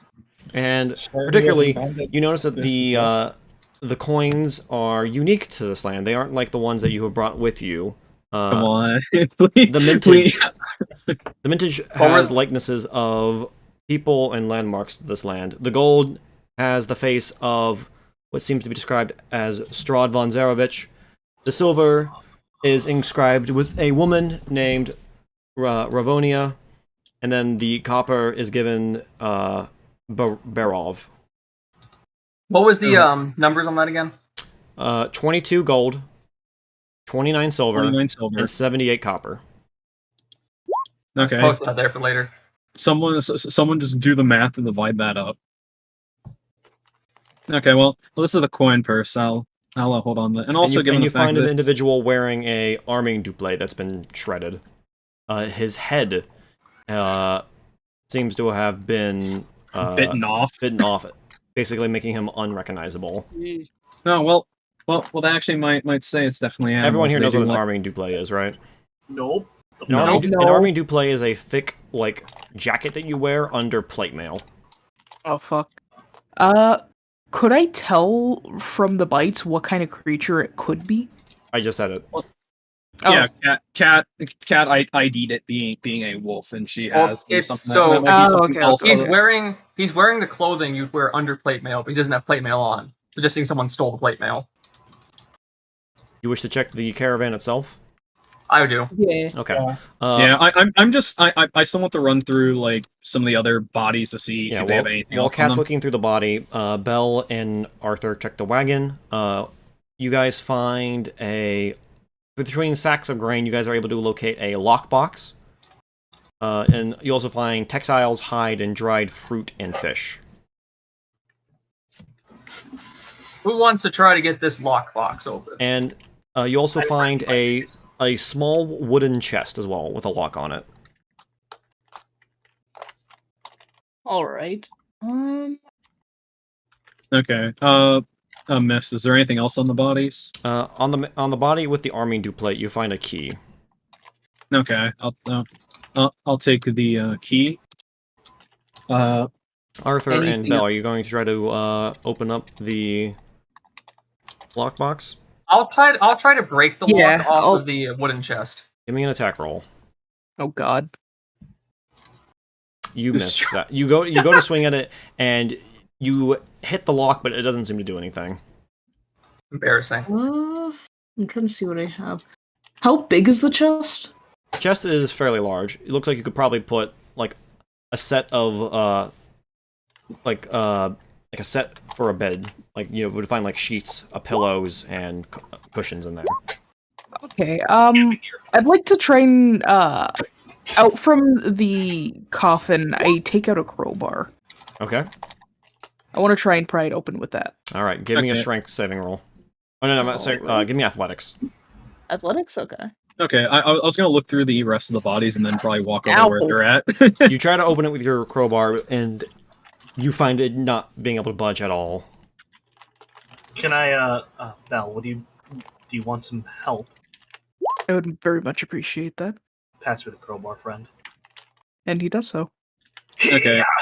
I was actually going to check the rest of the bodies. You find the chest starts to move slightly. You see, like it kind of like open for a second, but it stays closed still. That lock is keeping it pretty shut. Okay. Y'all want me to try with the crowbar? I was actually going to check the rest of the bodies and then walk over to them, struggling to open the chest. Yeah, I would have passed the buck as well. Everyone get 5 GP. Oh my fucking god! Still the same thing. No, everyone's struggling to get this box open. Okay. I was actually gonna show up. Thank you, I was going to say I have a crowbar. Yeah, let's see Marcus try. Go ahead, Marcus. You try with your crowbar. Okay, what does that to give? Just athletics. Yeah, Okay. just other legs. Cool. I'm not getting a bonus though. So, hey, Hey! Giga Chad. After 3 people struggle to get this chest open, Marcus walks up with his crowbar, his own personal crowbar in hand, puts it into the chest, and gives it a good push, and the lock comes flying off. Arthur looks at Edmund dumbfounded. This man just tools exist for a reason, right? Yeah, this man just out fucking in a show of strength just bested you both. I should have spent more time in the woods. Look at my +0. I did spend more time in the woods. It did nothing for me. Okay. Anything on the rest of the bodies? Because after that, nothing else that you can find so far. Okay, then I was gonna walk over to some the armor, maybe, and besides, you find a set of leather armor and 2 short swords on each of the other 2 bodies. Are there anything special about the short swords, or are they just short swords? They're just short swords. Okay. Don't. I mean, hey, if anyone wants to sell this armor and short swords, yeah, you can go right ahead with that. Okay. Oh, and but yeah, no. Cat walks over to the wagon to probably see Marcus finally pop open the box because like these guys have been struggling with it. Fucking idiots. There are actually 2 boxes. Which one did we just pop open? You pop open the chest. chest. There's a lock box that's like small that you can hold in your hand. Okay, well, I have this key here, but I guess you guys might have opened up the chest that might come with. But could you hand me the lockbox? And I'll hand her the lockbox. Yeah, sure. Does the key fit the lockbox? No, it does not. Well, given the fact that you guys broke the lock, we should just toss the key away. You guys wish to open the chest? Yes. Okay. Obviously. Opening the chest, you find a very nice decorated set of plate armor. Oh. Well, there you go. Someone can wear that arming that other piece of armor that was said to be enchanted, and then wear this plate mail. Arthur is this cursed? I don't think he has the ability. I don't think he has the ability to do that. Let me check. He does as a paladin because let me check. He has armor proficiency for it. Let me check. I pick it up. Hey, Miss, anything happen when I pick it up? What, you mean like pick up the armor? Yeah, no. Edmund thinks it's cursed. Okay. Oh, are you trying to like divine? Do you want to divine sense it? No, I was just gonna see if I get cursed when I pick it up. Okay, you pick it up. Nothing happens. To let you know, Ryan, from a meta sense, generally cursed equipment is when you equip it, not when you just touch it. Yeah. Pardon? When you attune to it is what Azat's referring to. Yeah, you need to put it on. Well, okay, I'll put it on. Let's see what happens. And actually, yeah, you wouldn't. I think you'd probably know that just generally. It's like probably just general world knowledge. I'm gonna put the armor on and see if I get cursed. Okay. And I'm going to watch intently as my friend rolls the dice on my behalf. Nothing happens after a couple minutes. Seems fine. This armor looks really nice though. It seems really well polished. He looks Edmund in the face with a complete deadpan stare, no emotion, and goes, "I am not cursed, Edmund. All is well. All is well." Go to armor. Would be able to recognize the symbols on like the feathers and stuff on the chest from anything? And it just seems like eagle iconography. Oh, and also to go back to that gold that I divided up before, 2 people can have 1 more silver. I mean, well, 2 people can have 1 more gold and one more copper, and 1 person can have 1 more silver because of the way it divides up. Okay. I don't want any of the extras. Y'all can figure that out. I'm good. So yeah, everyone can have 5, 7, and 19, and then there would be 2 gold left over, 1 silver, and 2 copper. What am I currently wearing? Well, the other interesting thing is, I wonder where the animals that pulled the caravan went. If anything, they probably got eaten. But do we see like any remains of them? What are you asking about, Monica? Like were there any remains of the like animals that were probably pulling the caravan? Oh yes, you see the horses have been shredded as well. Shredded. Okay. You didn't mention that before, so I thought like they just happened to vanish. No, the horses were shredded. What kind of maybe survival to check for any tracks for leftover, like maybe like some blood that's been dried or something. Mm-hmm. Oh sure, yeah. Go ahead and roll me a nature roll. Okay. Not a survival roll. Okay, never mind. Don't do well. Oh wait. Oh shit, that's actually. If nature or whichever one's higher, nature or survival. Okay, survival's higher, so it would be a 9. Wrong DM there, Ryan. Yep. I would like to try and track Go ahead. with my what is survival. Holy shit! Heaven or hell? Heaven or hell? You find some tracks, but they go off into the woods this way. They don't follow the path; they go off into the woods. So you would need to leave the road to follow the tracks. Well, was there anything else that was? I don't think there'd be anything else missing, unless you want to kill those wolves. But I'd rather not go bushwhacking. Missed. Yes. Just for. Okay, so the 1 feat I have, human determination. It says when I make a attack roll or ability check or saving throw, I can do it with advantage. Do I have to say that before? Because it doesn't say that I have to or that I don't have to. I would prefer if you declared beforehand, but if you forget, it's fine. I'm not going to be too stressed about it. Okay. Negotiations haven't been made. The armor's going to end. Unless someone else wants to put themselves in to get some plate mail. I cannot wear it. I would love I- this plate mail. I cannot wear it, and I refuse No to wear reason it. to have any. Can't use this. Does anyone wish to do an Arcana check on the armor? I can That would actually be a smart idea. That would be a smart idea. I mean, do you have to be proficient or no? Yes. Okay, well, Hey. never mind. Fucking hell, eh? Bell, you look over the armor and you look around and you notice that the armor is definitely magic. Well, there's something special about this. Sweet Jesus. Those rolls. Yeah. Can I tell exactly what is so special? It seems to be a plus. It seems to be stronger than usual. The +1. Well, at the very least, it seems like it should make you more durable. And as Vasily anything- mentioned, it also is a. You can notice that it has some extra ability on top of that. As Vasily mentions, it seems to be able to shoot arcane energy. Interesting. About to have an Iron Man version chest blaster. Seems more like a boon than a curse, I'd say. All right. And I mean, if it is cursed, I'm pretty sure if it was something bad, we'd all be willing to help you out or put you out of your misery if it's that bad of a curse. If it didn't kill Arthur, it probably won't kill me. I'm now up to 23 AC. Ooh. What were you wearing before? Chainmail. Damn. I'm wearing chainmail. Okay, Just Ed. think about. The arcane energy thing is referred to as Shocking Bolt. It is a ranged attack that uses your proficiency. It has a range of 60 feet and can hit one target, and it does 3d6 lightning damage. Holy fuck. Okay, should I just put that in my attack? And the attack is made with advantage if the target is wearing armor made of metal. Okay. So if it's a range attack, it rolls off Dex, right? Yes. So Dex, do I count as proficient? If you are since you are proficient with the armor, you can use it like that. Yeah.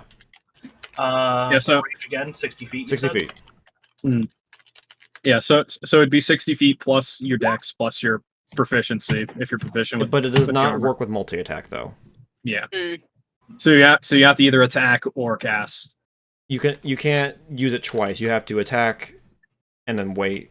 You can either attack with a melee weapon and then use it, or you can use it and then a melee weapon, but you can't use it twice. You have to wait. Right. Okay. And then it was just 3d6. It is 3d6 lightning damage. And then, as a note, attack rolls made with it against targets wearing metal armor have advantage.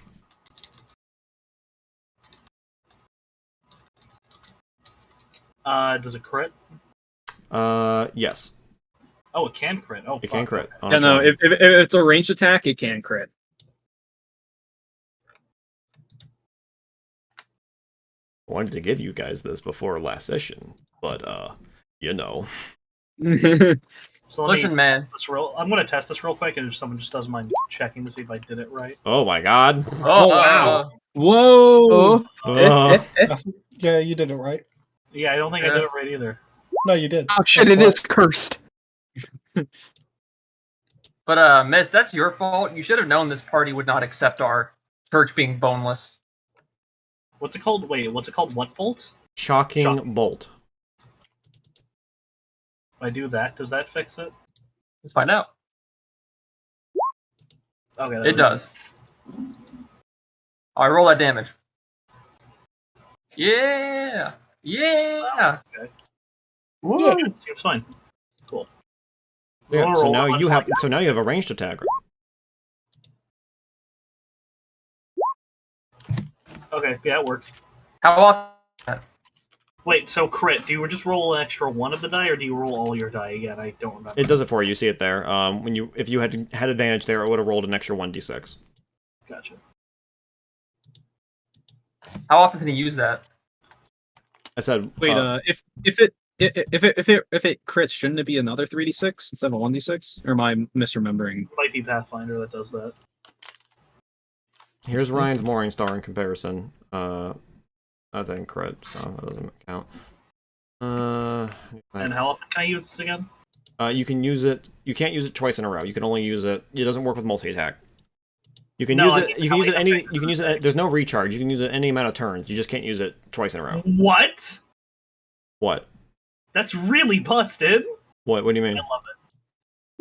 It's really strong. No, That it's set amount of charges. Just basically an action. yeah, it's just you use an action to cast a ranged ability.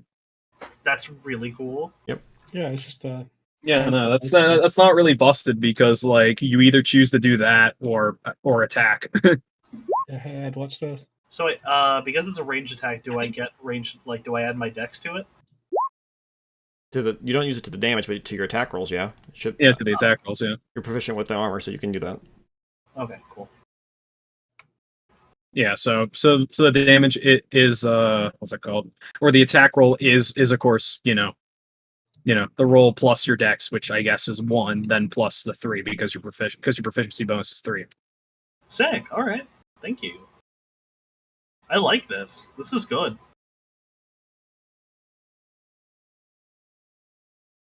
Okay. Well, Okay, after well- that, you guys don't really find anything else at the site. You guys have pretty much cleared it out. And of Unless course you the guys really lock want to box. bust open that tin box that you found.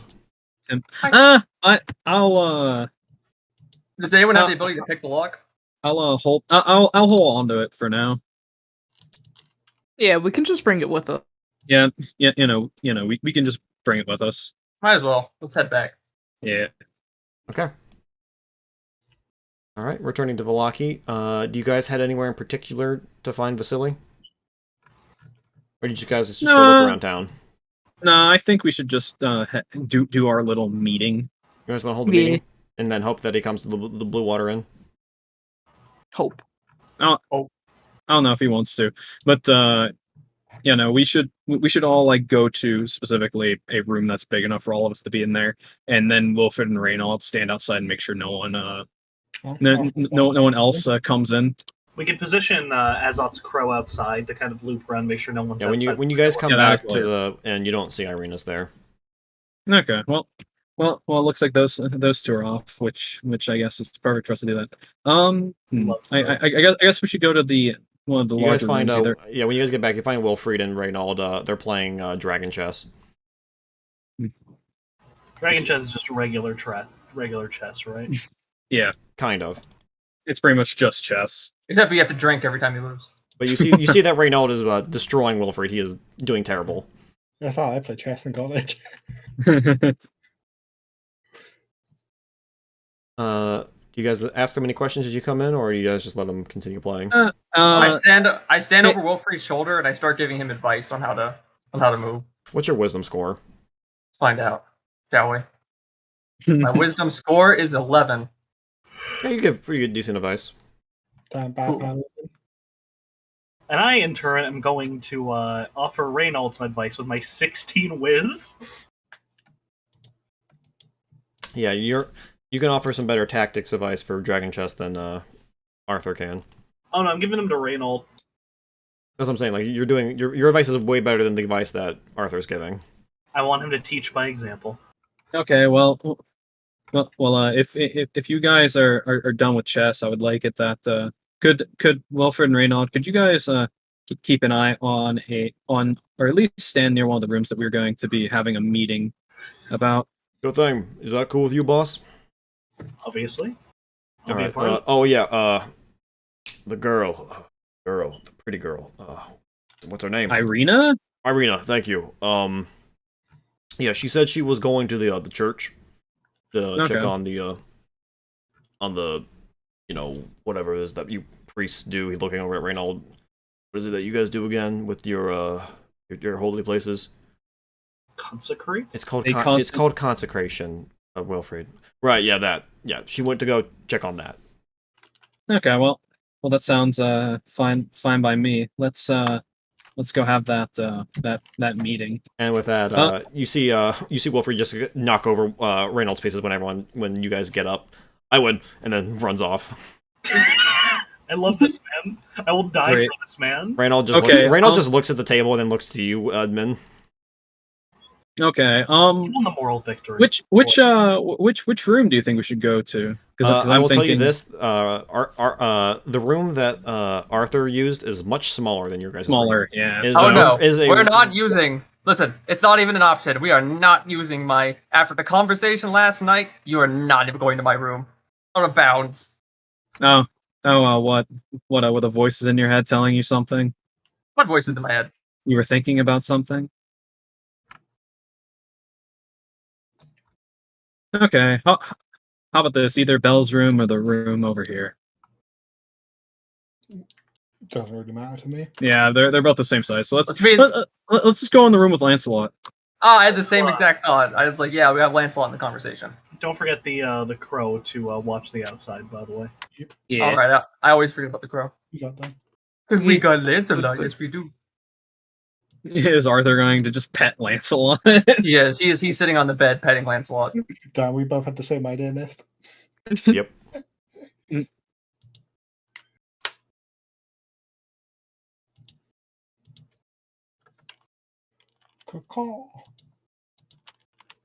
Okay, well, now that they're standing there. Okay, well, let's let us start with the with the first the first topic here. Does anyone have any ideas what those things were last night? Ghouls of some kind, I'd assume. Do ghouls Some drink type of constructed creature? Do ghouls drink blood though? That's And a only shrug blood. at me. As far as I'm aware, no. Marcus, would you happen to have any idea what those things are? Well, they were affected by.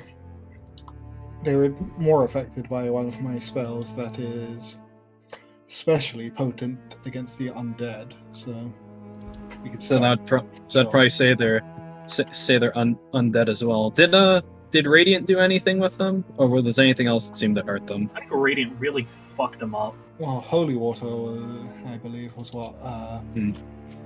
Was being... And as soon as you say that, Cat kind of flips to like her like flips to like the pamphlet that was like the laws or whatever. Well, it does say holy water here is outlawed.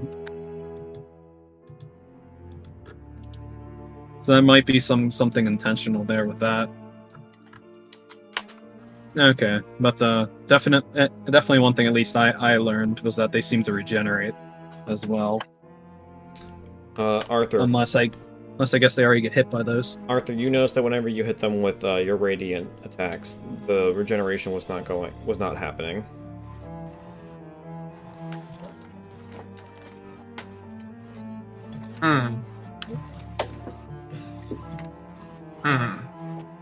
What could it mean?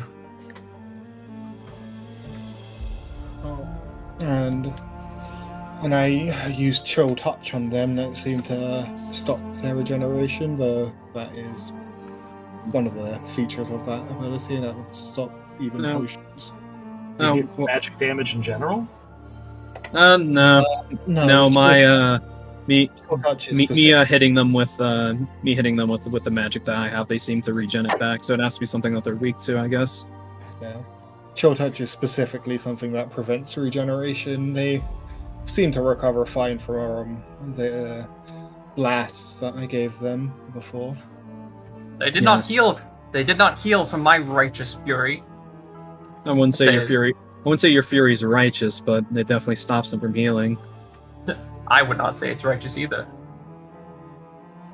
Okay, well, that's at least one thing there. Definitely, the other thing that is suspicious that how they were definitely organized, and that one woman that was with them seemed to have similar qualities, but still retained at least an idea of what they were, and they weren't some animal. Intelligent undead does narrow the list quite thoroughly. Yes, it does. Okay, let's move on from that because there really isn't like too much there. Does anyone have anything about that one captain of the guard around here? Did his because I wasn't there in the town square and I bet he was probably fighting some of those things there, or was he? Like, did he do anything interesting or anything peculiar? No, it looks like the length of his power because of that demonic hand of his. What, did it do anything? Like, what did he it do? sprayed fire a couple times, missed. Yes, he was hurling fire, like little balls of fire from it. He did hurl fireballs, but beyond that, nothing really significant, I'd say. Can I roll a religion check again, given that I'm given more details on his arm when I tried to do it when we did that skill challenge? Go, yeah, if you're proficient with it, go ahead. Yes, I am. Damn it! It sounds like some sort of otherworldly power, but you're not quite sure. God damn it! Freaking! Well, it was because I mentioned the skill challenge. Actually, I know exactly what the fuck I'm doing. Because this is something that's eating me up. Where the hell is it? Here we go. Here we go. Let's just use that. There we go. I'm just gonna spend a sorcery point to re-roll that. Yep. Okay. Just doing that because that was you already annoying. rolled twice there. Actually, you have that 11, so I could take that 11. No. 20. Thinking back to his arm and how it looked and what it is capable of doing, it sounds very similar to that of a barbed devil. Maybe it's a tiefling of some kind?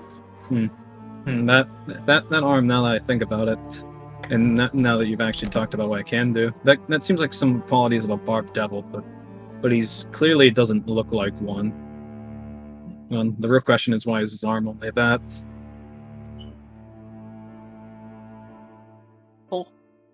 Okay. Well, that answers at least something about that. The person clearly has some form of dealing with a devil, maybe. But I can't think of anything about devils giving limbs or someone getting limbs from a devil in exchange for whatever contract or power or whatnot. Does anyone have any things about that? Or any knowledge? I have no knowledge of devils. It seems out of character from this place to give away a part of your soul just to get one over on someone, though. I mean, we also gotta remember that like he lost his arm. Wasn't the story that he lost his arm when he was very young to some wolves, and his sister as well? Maybe the wolves were devils. Well, from what I understand of devils, I don't think they would be in league with any undead. Well, I don't think Ezek is. I don't think Ezek is undead. I think he just made a bad deal when he was younger, or something, or something just to keep an eye out for. Helpless because he lost the arm, wanted to do something about it.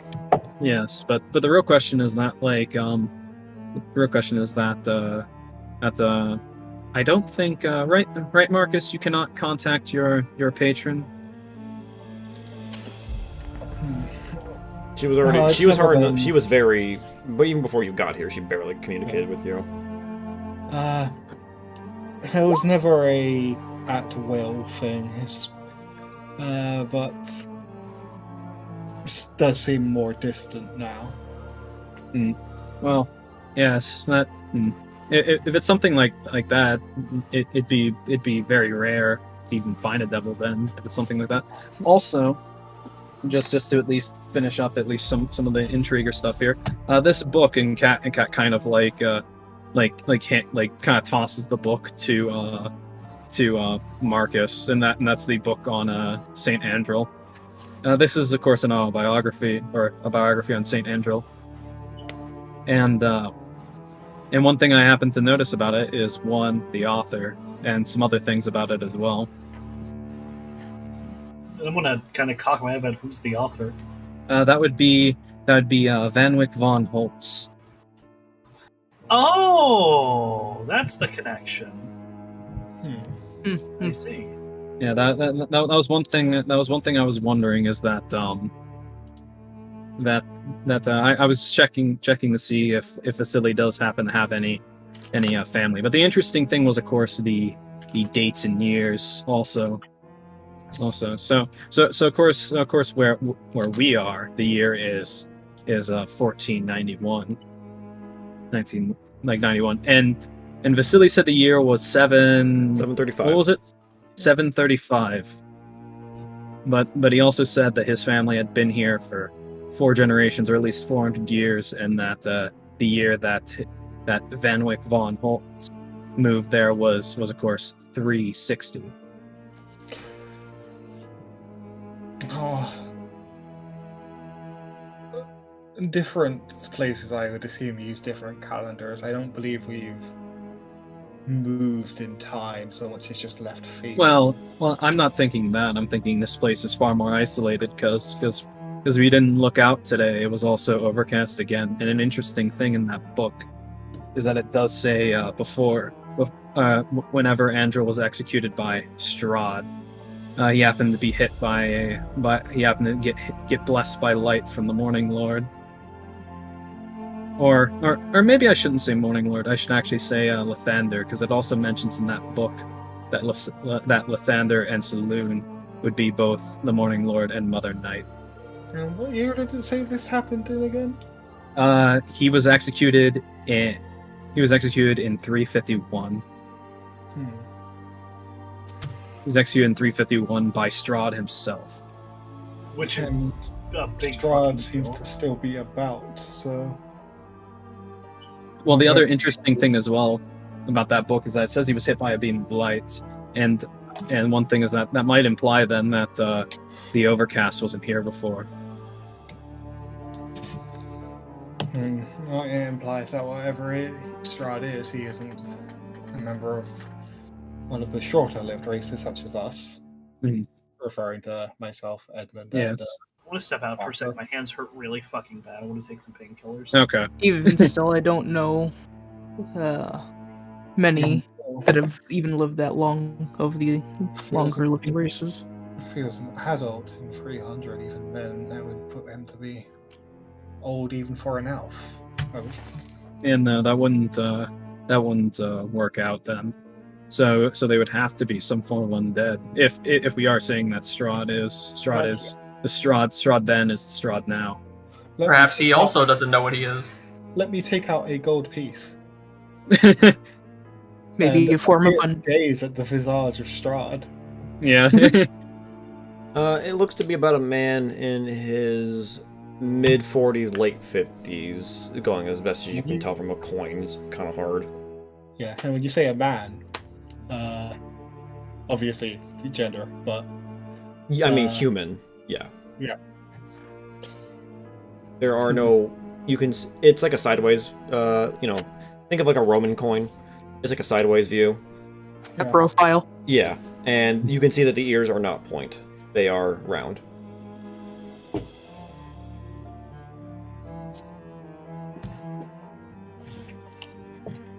Well, then, I'm not sure I've ever heard of any man living this long. This place is weird. I mean, yes, it is. It looks like a place lost to time.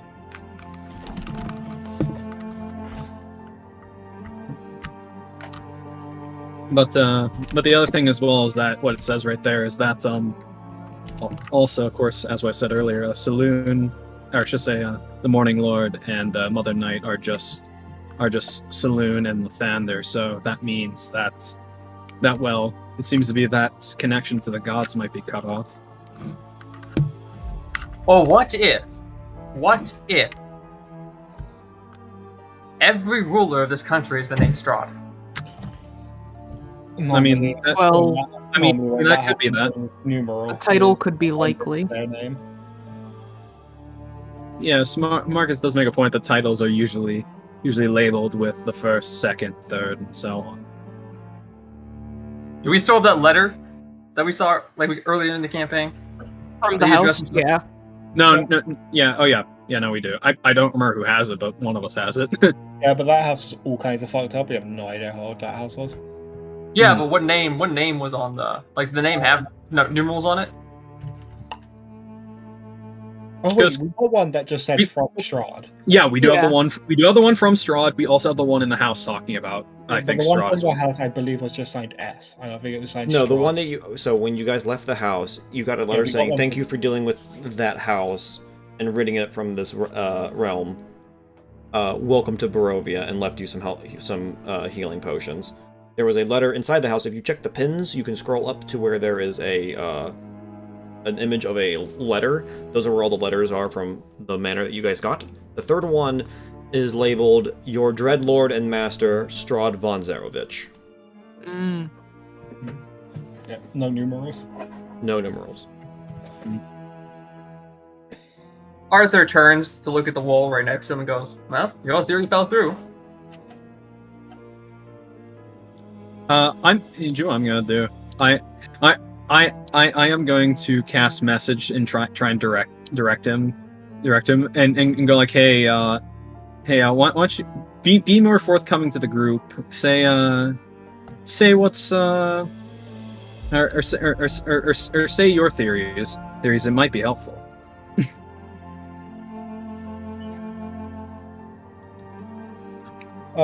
I will say for Ryan, if he wants to notice this does have a semantic component. He has to be pointing a wire at you, so it is possible for you to know that, I believe. Yeah, it says visual, Yes. so you know that Yeah. he's visually doing something to cast the spell. I mean, it doesn't matter. I don't have any theories, so it's a useless it's a useless command. Damn. I'm gonna let it go through just to waste your spell. It's a cantrip. I mean, it's cantrip. I'm not wasting shit. I've been silent. I haven't been silent because I was not wanting to. I've been silent because I got no theories. It's really hard for a roleplay not knowing something. Yeah. Head empty. Head empty except head full. Well, you guys did see Vasily reading a book several times when you guys have met him, saying, or at least Aha saw it, saying Van Richten's Guide to Vampires. Yeah, and we know there's a vampire here, and I'm pretty sure I probably know to a degree that vampires are social. Yes. No, you are right. Vasily is Strahd. Yeah, you very rarely have a lone vampire. Yeah. So, okay, but definitely the thing about the Von Holtz there is interesting. Has anyone noticed anything suspicious about Vasily? Because Arthur, him and his cowardice ways ran away whenever I was trying to track that last thing that ran away from the coffee maker shop. I throw the pillow from this bed at your face. Can I just catch her, deflect I it? like to imagine it just hits you, and it just your face is just unchanged from the pillow hitting you. You don't recoil, you don't like flinch. It just hits you and then falls to the ground like nothing happened. Royal card. Very, very funny, but actually very, very childish and funny. But Arthur did say he kind of went to a house and following his own delusions, and he happened to find Vasily there, like waiting for him, or at least that's what he said. No, he found me. Well, yes, he found you. Okay, he found you, and you asked him to go to the square, and he was not there to be found. So that's something a bit off about him, because he usually tried to, I don't know, like as what happened earlier, he tries to be very forthcoming and tries to, I don't know, pretend to be helpful, maybe. Does anyone have anything else that they saw that might be suspicious of him? Well, the only thing I can really think of was the book he's been reading. What book was he reading? Is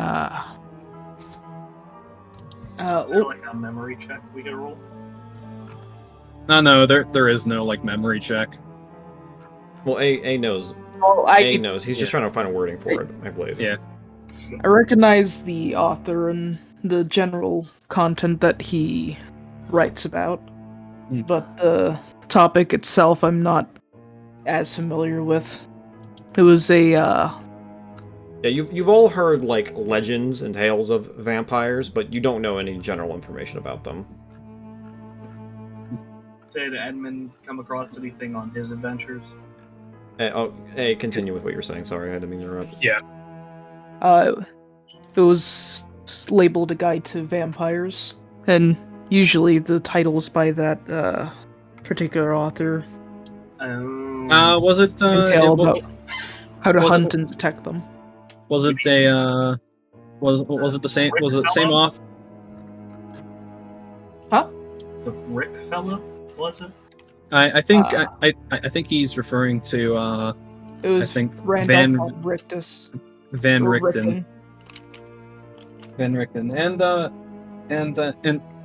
And Bell, don't you have a few books by Van Richten?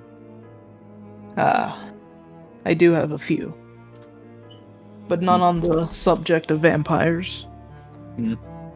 That is very interesting that he is reading a book on vampires. That might be what. Bell, just to give you a refresher, when you asked him about the book, you're like, oh, he's like, oh, I'm studying my enemy. Yeah, I was also gonna say, and when I did approach him about the book, he mentioned it was so he would be able to study and defeat an enemy of some sort. He didn't elaborate much on that, but it could be one possibility. Yes, he could be. He could be using that book to understand vampires, or if we really want to label him as suspect, he could be using that book to understand what people know about vampires.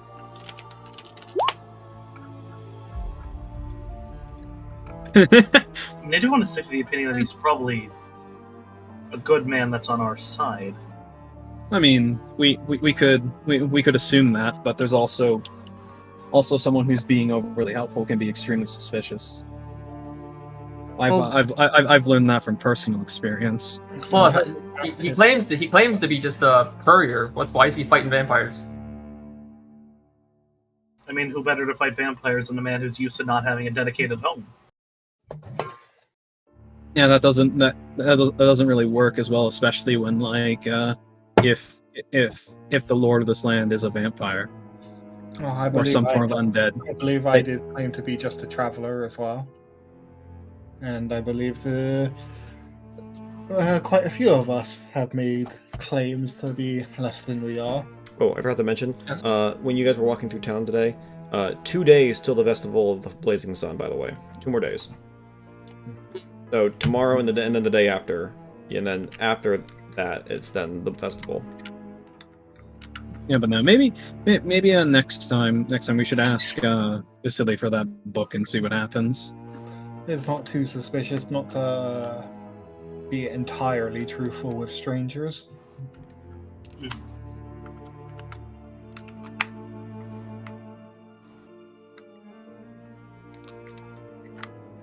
All right. Anything else we gotta discuss? Our plans for the future. Because where are we going to go after Balaki? I would say we should go back to Barovia. I feel like there's some questions we haven't answered. We haven't even dealt with the Baron yet.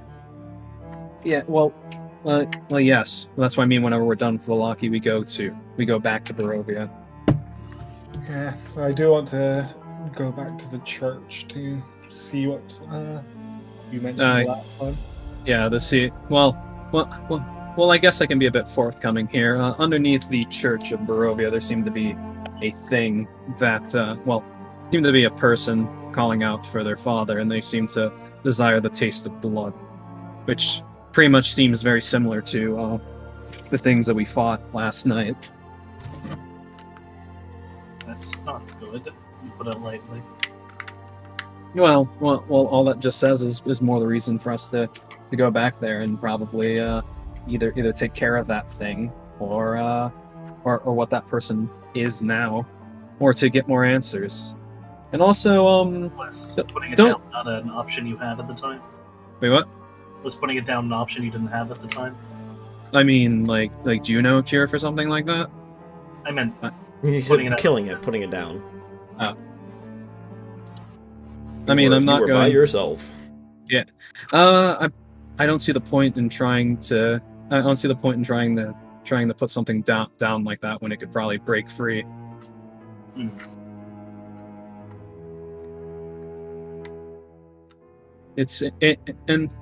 And also I think it'd be a whole lot better for some people more equipped for that to take care of that.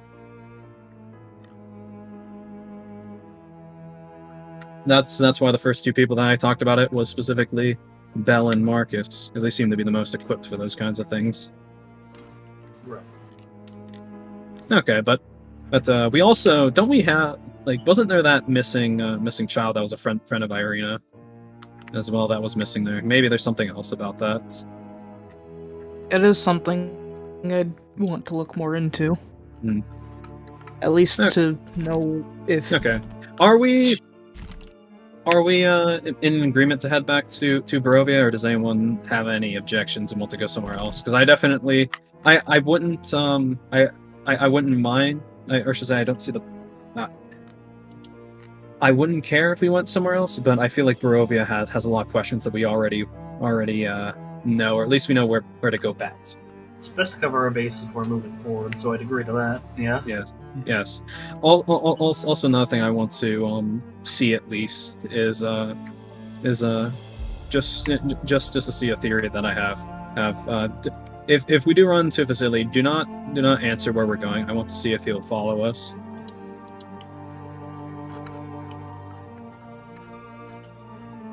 I think that's something simple enough we can do. Okay, then that seems fine by me. We can now go and head to that dinner then. So fast forward, I guess, unless someone has something they want to do. Yeah, unless someone else wants to bring something to the table. I can't think of anything to bring up.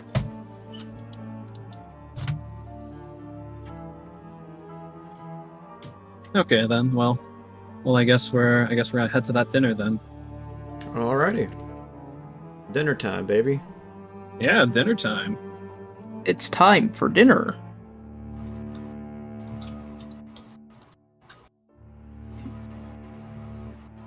Yeah, now we must just have vision of like some important tokens, because I can just see what's inside the house. What the Yeah, fuck? me too. How are you guys seeing this? This is not possible. I think maybe Roll20's having None a of them hiccup. have vision is the problem. None of them No, have it's light. it's like I'm sharing vision with tokens. Yeah, no, same. Yeah. That's what it's looking like to me. Yeah, it seems like we all have the vision of the tokens for some reason. Did this fix Alright, it? and now it's being blotted out. Yeah. Yeah. Yeah, it's Oh, it's I see the Okay, issue. yeah, now it's blown I out. found Okay. out the issue. What? What was it? Somehow you guys are seeing the light. You can create light sources, so right now everything's... So if I were to turn on... I think we're on daylight mode right now. Okay, the light sources are probably on the wall, so it's probably like I need to the turn on border. Explorer mode, I think is the problem. Oh, okay. See, okay, can you guys see this? Yeah. Yes. You can see Yeah. that in that room there? Yeah. Oh, Okay, so you... by the way, Miss, we can also see all the way at the top as well. Yeah, no, there was some there's some, I think those are cats Okay. in that room. Alright, I'm just gonna... Why are you guys able to see these torches? That's weird. Are they on? They're probably Maybe like, on the Roll20. border.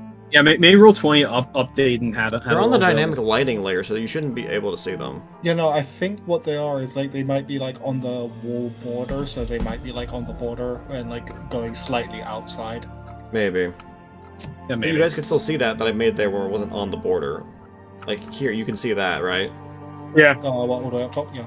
Yeah, so Yeah. I don't know what the issue there is, it's weird. I don't know, probably no, just that- tell them when we get into the room then, I guess. Yeah. Alright, let's go kick this door in.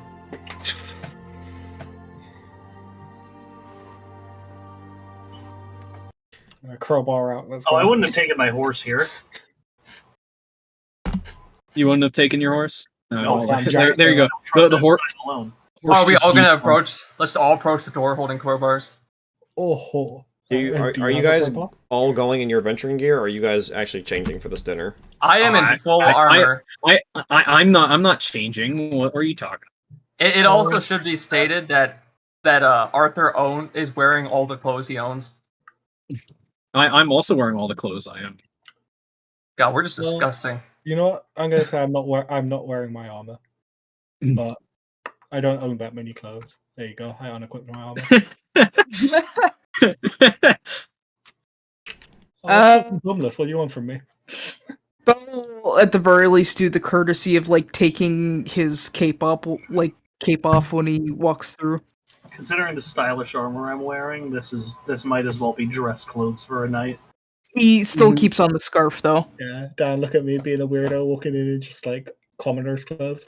Listen, us staying at that inn is probably the first time Arthur has even bathed or washed his clothes in like years. Gross. So, yeah, Wait, years? I go over there, I fix Ed's shirt, he doesn't even wear it, can't believe this. Well, you fixed the undershirt.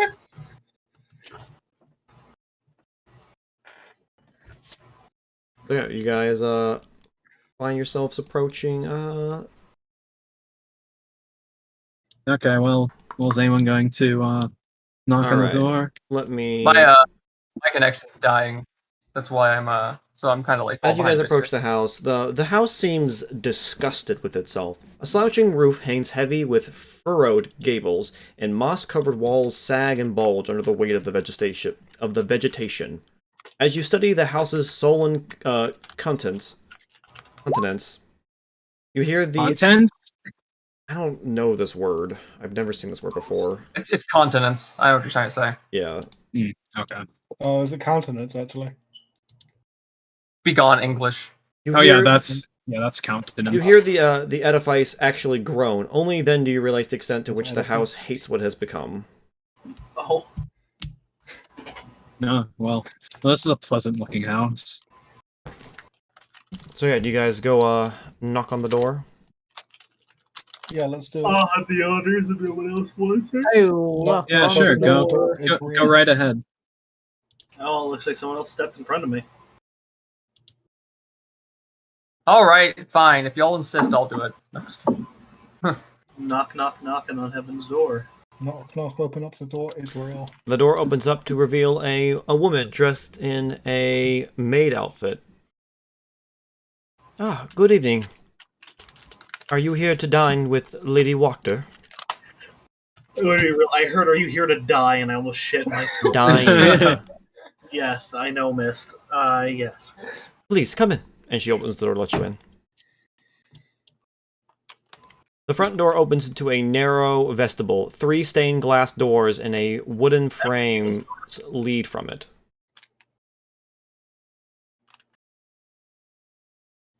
You go on, Ed. Get back here. My roll 20 is lagging really bad, so I'm probably gonna fall behind a little bit. All right. Lighting does that sometimes. Wait, Ryan, does your internet still shit the bed? It won't tonight. Oh yeah. It's Yeah, Sunday. no, it's the weekend. Yeah, it's Sunday. That's why we play on weekends. Yeah. All right. Yeah, it probably is just the She dynamic then lighting leads the screwed room up. to the left here, so you guys can move into this room here to the left.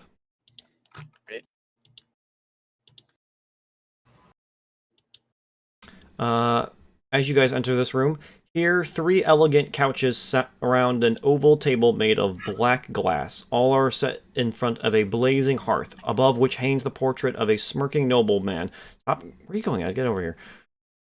Sporting a broken nose and a tangle of hair graying at the temples. Several small portraits hang on the north wall.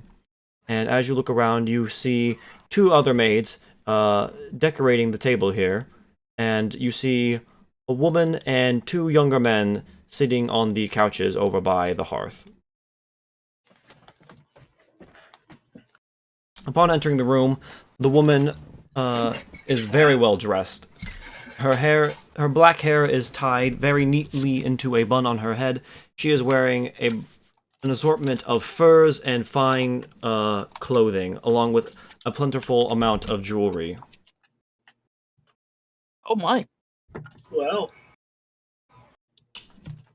I actually have a bigger handout. Oh man, she's big. She's like 9 feet tall. Silence thee. Here's the full art. Oh my. wow. Damn. Extravagant. What was the name of the villain in 101 Dalmatians? Oh, Cruella DeVille. Yeah, Cruella DeVille looking at. Wow. And Yeah, then she's there really are hot 2 in the younger movie. boys, seem to be in another 20s or so, and well dressed. But the moment you enter, they immediately bow and exit the area. Hey, Mist. They move to a door over here and leave.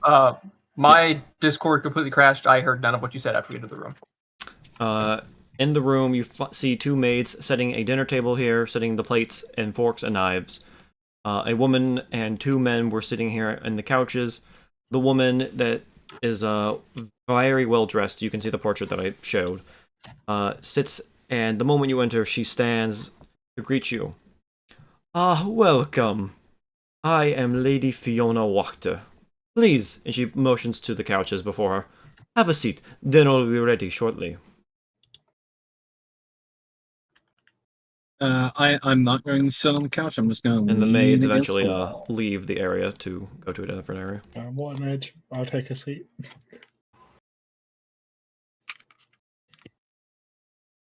Yeah, the couches have enough room for everyone. Yeah, I'm not sitting on a couch. I'm just leaning on the wall. Admin, what are you doing? The lighting is still broken, Mist. What do you mean? I can't see anything. Can't see anything? No. I was waiting for you to fix that. That's why you kept pushing me into a corner. Oh, I see here. Refresh. Oh, my lighting is also broken now. My Refresh. lighting, You're Oh, just there it in is. the room. my lighting's fine. Move one to the left. Or Can you see now, Ed? Yeah. Here, I'll just do this too. This will probably help. There we go. Weird. Yeah, for some reason you can't actually see into the room from that square. Alright. So you guys all sit. Everyone but Cat's gonna sit on the couches? I am going to need to check something. I'm not gonna do this yet. Yeah, I will also stand. Okay. I will also stand because I cannot see a couch. There's Oh, it's tokens, Ed. You're like There's under couches Yeah, you can yeah, sit they're on. right here. The couches are right there. There's enough room for 2 people to sit per couch. Yeah. I'm gonna say they're probably bigger than they look like in the map. Yeah, they're bigger than what they look like. I will sit upon a Well, couch. You gotta remember these squares Really, these are 5 feet, so the couches are at least 5 feet long. So Yeah, you can fit the two couch. down. Yeah, they're pretty big couches. I'm actually also 5 feet wide. Yeah, big guy. Freaking wide Marcus. That's why he was able to open that chest. You have to get the wide Marcus walking meme. Yeah. All right. Dun, dun, dun, dun, dun, dun. All right, once everyone has been seated, well, I must say, it is so wonderful to meet the heroes of Valaki. I must thank you for protecting our town last night. So, Oh, we're talking already?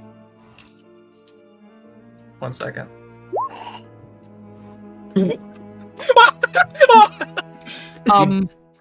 you do realize it has a casting time of 10 minutes. Yeah, I just start casting it right now.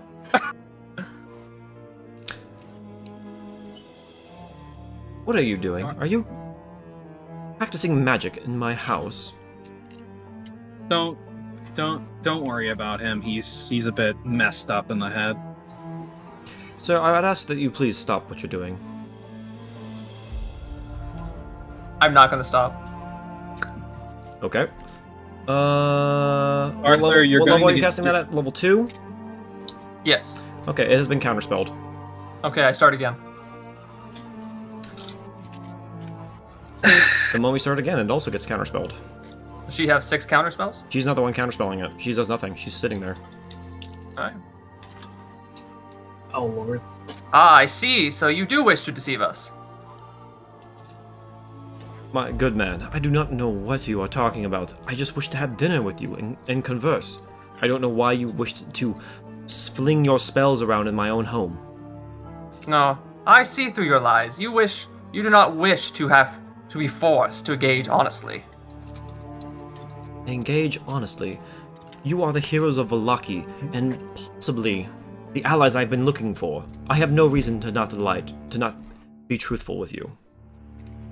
You may have no reason to doubt us. We have no reason to trust you. Please speak for yourself, Arthur. Just don't. Aren't I always speaking for myself?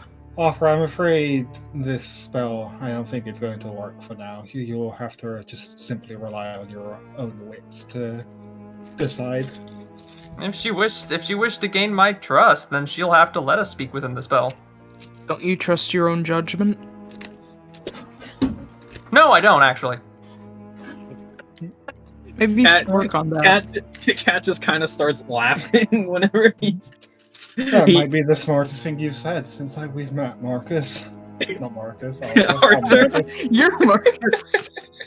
I guess I'm not the one with split personality, huh?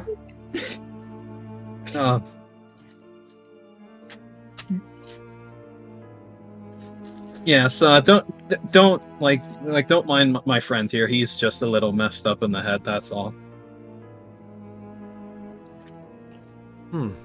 What? Good with a sword, not much else, unfortunately, it seems. Yeah, no, he's like he can be halfway useful in a fight unless he runs away from it. But These compatriots can disparage me all they want. The fact that you refuse to speak forcibly under the zone of truth proves that you intend to deceive.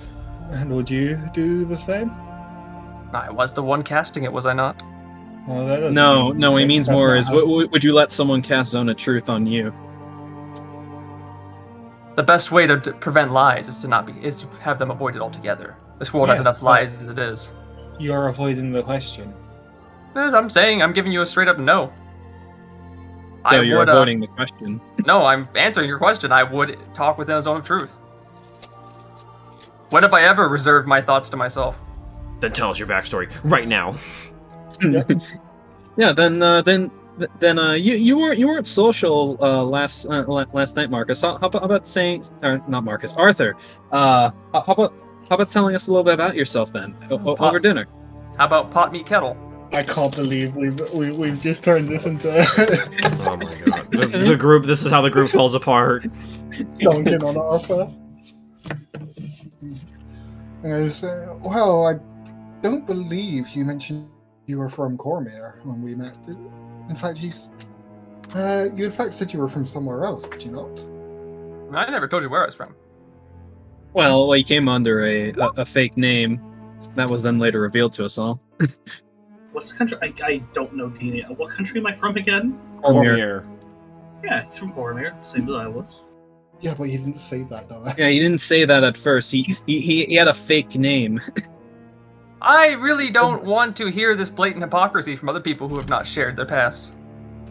But they aren't forcing others to they aren't forcing their will upon others, though, are they? No, I'm just forcing someone who wants our trust to be trustworthy.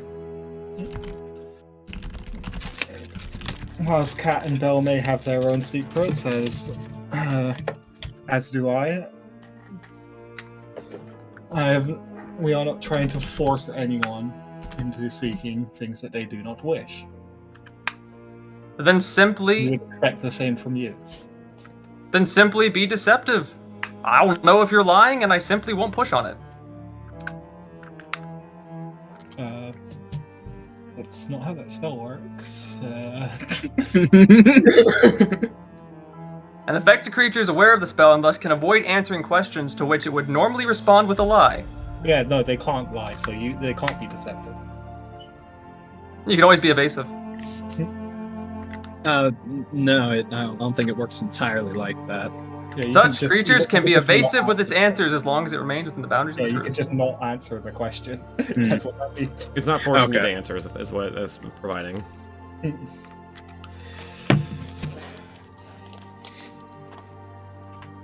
I don't trust this lady. I don't, and I want the guarantee of honesty from her. Or at least that I know when she's not being honest. Well, unfortunately, it's not something that you're going to have. Well, I don't know, because I haven't really had a chance to talk with her about it. We'll either not speak, it seems, or just have to rely on our own judgment. I don't know. I could talk to her about it. I've kind of been having to negotiate with my own party about it, it seems. My friends, there's no reason to have such a fight over this. Please, you are all friends, are you not? No. Well, friends might be a bit of a strong word. Are you not companions in this land that you have found yourselves in? An It's a better unstable word. an unstable alliance. Either way, you need each other, right? And I might need you, depending on how this dinner goes.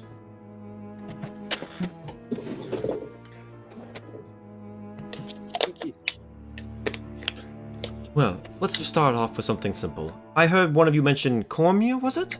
What is this Cormyr you speak of? It's a nation along the Sea of Fallen Stars. I've never heard of that land before.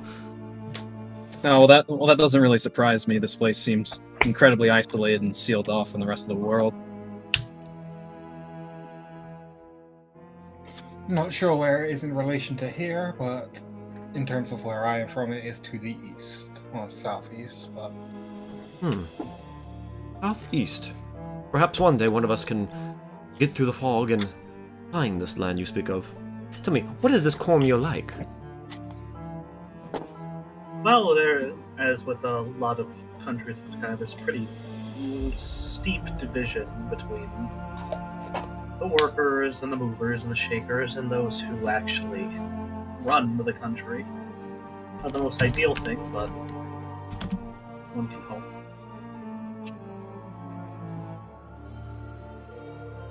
Nobility bad. Biased opinion. Yeah, no shit. Well, everywhere is like that, I would say. That is true. Tell me, where are you all from? If he is from Cormia, where are the rest of you from? I am from a place I don't even know even still is still around, if anything. Well, given the fact that as I know, I don't know if the person who was the lord or the leader of my land ever returned. I doubt they had. That is interesting. A land without a leader. Curious. My country's history had always been a bunch of places, a bunch of city-states fighting each other until our Lord came and united it all together.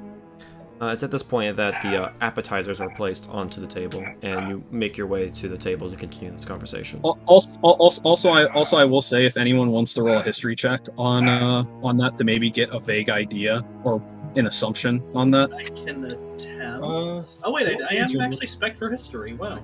What region would it be from? I'm gonna use the luck and make that a 16. Well, at least like one thing you could assume is that, like, because Kat does know the Sea of Fallen Stars, it could be around there. Alright. Yeah, I don't know too much about that area. Well, hey, you already know. Oh right, I do. Fuck. Never mind. Oh wait, I have the knowledge. I remembered I have the knowledge. Yeah. I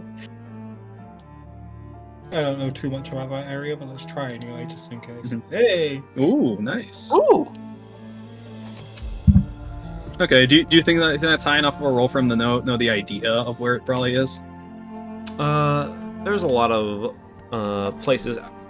The further east you go in Faerun, the more divided a lot of nations are.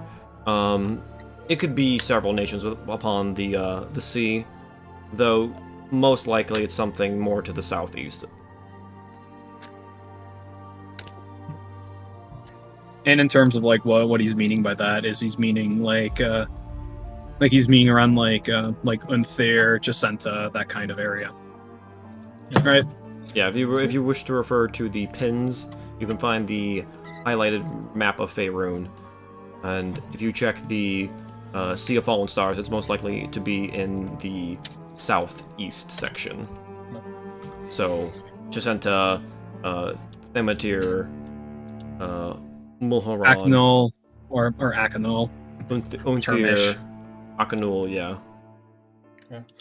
Well, I'm from quite a bit further than that myself.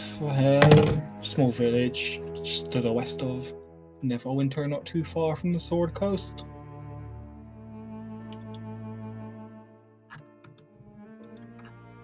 So, Interesting. What is this Sword Coast you speak of? it's just the eastern coast of the continent that I believe we are all from. I'm not too sure, actually, though, if all of us are from there. But it's just the east coast of the Faerun. Interesting. And I assume that... There's quite a few independent cities going up and down it. And she looks to Edmund. I assume with your knowledge of Cormia, you are also hailing from Cormia, yes? Of course. And you, my elvish friend. Where do you hail from? Well, I'm originally from the Feywilds, though I haven't been there in quite some time. Feywild, you say? Never heard of that before. It's something of a different realm, I would say. And once everyone has explained where they are from, the appetizer before you is roast chard. It is a salad of roasted chard leaves, along with roasted parsnips, onions, and mushrooms, sprinkled with crumbly Kresk cheese. Actually, I just noticed something. Is that Marcus's bird right there? Yeah, I left that outside. Oh, okay. No. Okay, I just saw like a little bit of him. I'm like, is that someone there? What's that noise? I left them outside to not look like a huge weirdo walking into this house. Yeah, no, sounds about right. So yeah, that is the appetizer. I'm not sure what you guys feel about roasted chard leaves with roasted parsnips, onions, and mushrooms. I have no idea. I've never heard Vegetables are good for you. It's just the salad.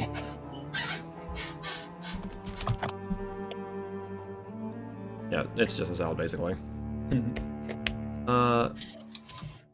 Everyone is eating, yes, or does anyone? Yes, I am. No. You know, You're not eating. Nope. I am going to be eating, and as we said before, there is like a tad bit of like a rusty etiquette trying to go on with eating it. I assume I can slip back into nobility mode and eat like a normal human pretty well. Yeah, you do okay. Yeah, I go with polite for a commoner. She looks to Arthur. My friend, does the food not taste well to you? You seem to be touching it a little. Arthur says nothing. Hello? Are you still there, my friend? He's staring at her, he's just not saying anything. Your friend is concerning me. No, don't worry. That's normal. He concerns us all. You just have to do is give him a good roughing around, and he'll come to. I see he won't be joining us for any other meals. I will inform the maids not to bring you any food then if you are not hungry. So, I imagine I have asked a question to all of you. I imagine you all have a question, possibly questions for me. We'll go back and forth from here. Okay. Real question. Why are you trying to hire us? Simple. I believe you to be enemies of the Baron, and I seek any allies that might help me in ridding the Baron from this village. Town, excuse me.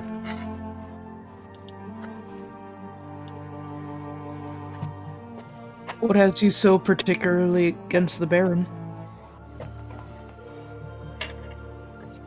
Let me answer that with a question of my own. What is your experience and opinions of the Baron? Well, we haven't really gotten to talk with him. All we've really seen is some of the more draconian laws he has set up. And how do you feel about those laws? They're awfully harsh for people just not wanting to take part in celebrations. Indeed. I've found it that's probably somewhat easier to avoid them. Like I'm pretty sure I can just say and I'm just gonna Cass is gonna blatantly say Strahd and see what happens. It's very easy.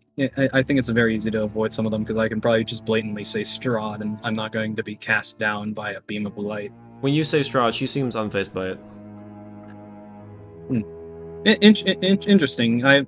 It's like some of the even some people that aren't in this town specifically, some people that hear that word seem to think you're calling upon a demon of some kind.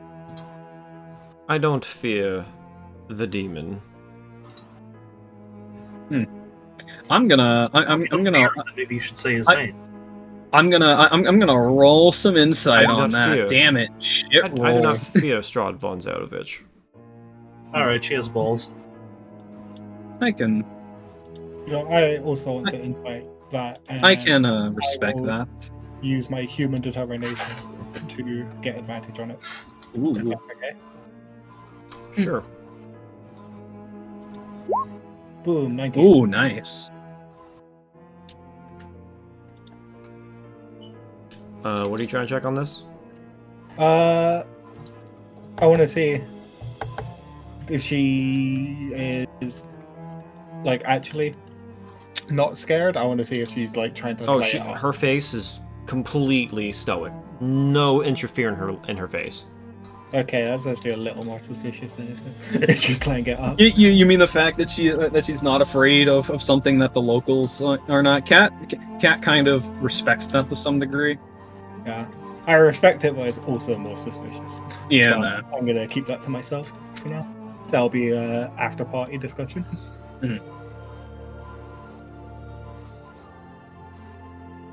Okay. Well, another thing as well is what is your plans for the Baron then? My plans for the Baron are complicated. I still need to see how this alliance goes before I share any of my plans. Yes, but also giving us details of your plans may help us fulfill that to a greater effect. And I'm gonna roll persuasion on that. One moment. Okay. Yeah, if that can't go through, I've got something Okay. to say. I just wanted Okay. one roll. Okay. With advantage, please. Oh, no. I was like, 20. I see. All right. Go ahead and give me one more time what you're asking for. Well, giving us details of your entire plans would help us, given the fact that at least help us to do your job to I don't know, someone has a higher standard of you, because you seem to be someone who desires something perfect. Well, my plan is simple. I won't go into too much of the nitty and gritty, as they say. No. I would like the nitty and gritty. You'll get that in time, my friend. First, I plan to win over the more lesser fortunate of this town. The Baron has taken much issues with taking care of those in the slums of Vallaki.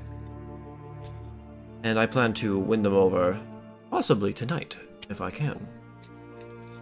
After that, I plan to dispatch a certain town guard by the name of Ezek. You possibly have met him. Yes, he's the one with the demon on him. Yes, he is the one who keeps the town Everyone. guard fit and organized, for they fear him. He's a brutal man. I simply just need to have him disappear. With him out of the way, the Baron has no power over the town anymore. Would you happen to know where he got that on? Because as far as my conclusions went, that was probably it resembles similar things to a barbed devil. I know nothing of the sort, sadly. I knew him as a young boy back in the day. He was attacked by wolves. Quite unfortunate. His father nearly lost his life from these wolves, but they were able to fend them off. But their sister was lost and is presumed dead so long ago. One day, the boy suddenly had an arm again. Is that barbed arm that you see before you. How he got it, I cannot say.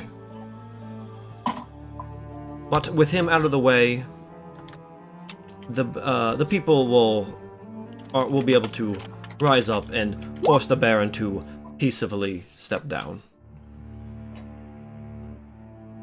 I don't know. Given some of his more draconian ideas, I don't think he would want to step down without a fight. Well, without Ezek, he has no power. The guards will be easier to convince to join my side at that point. Speaking of the Baron, we are. It's at this point that I'll let you finish in the next section here, Azov. After that is concluded, the plates are then cleared of the appetizers, and the soup is then brought out. It is a black soup. It is a sweet and sour soup cooked with pork blood, vinegar, cherries, and honey. Little dumplings float within the soup. Go ahead and continue, Azov. As you know, we are outsiders, and whilst we have suspicions of the Baron, we don't know too much about him personally.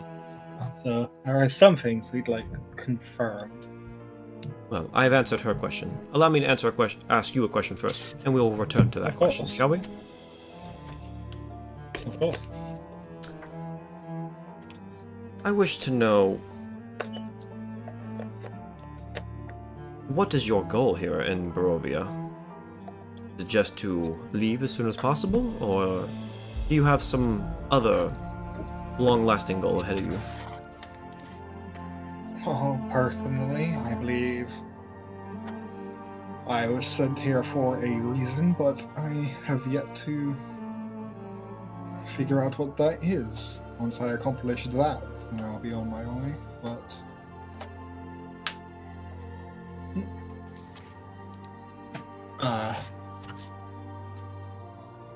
in order to accomplish it, I must first find out why exactly I was sent here.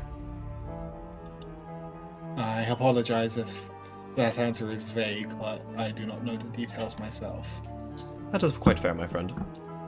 You do not need to give me all the details.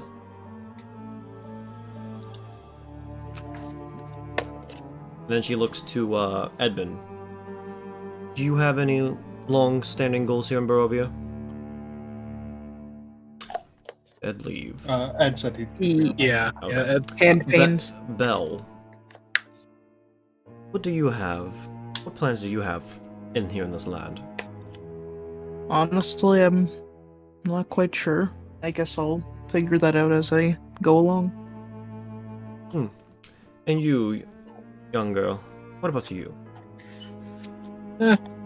I honestly don't know why I end up or why I'm here fully. I know I was sent here by someone.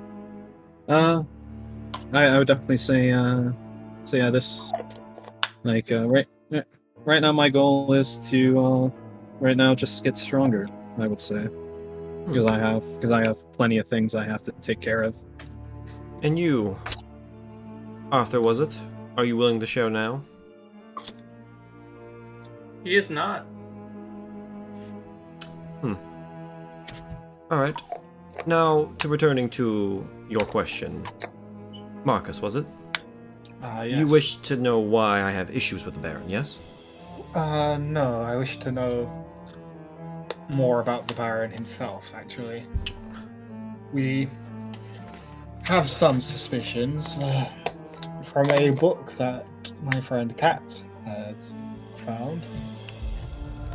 It mentions a man with the same name performing a feat 400 years ago, I believe.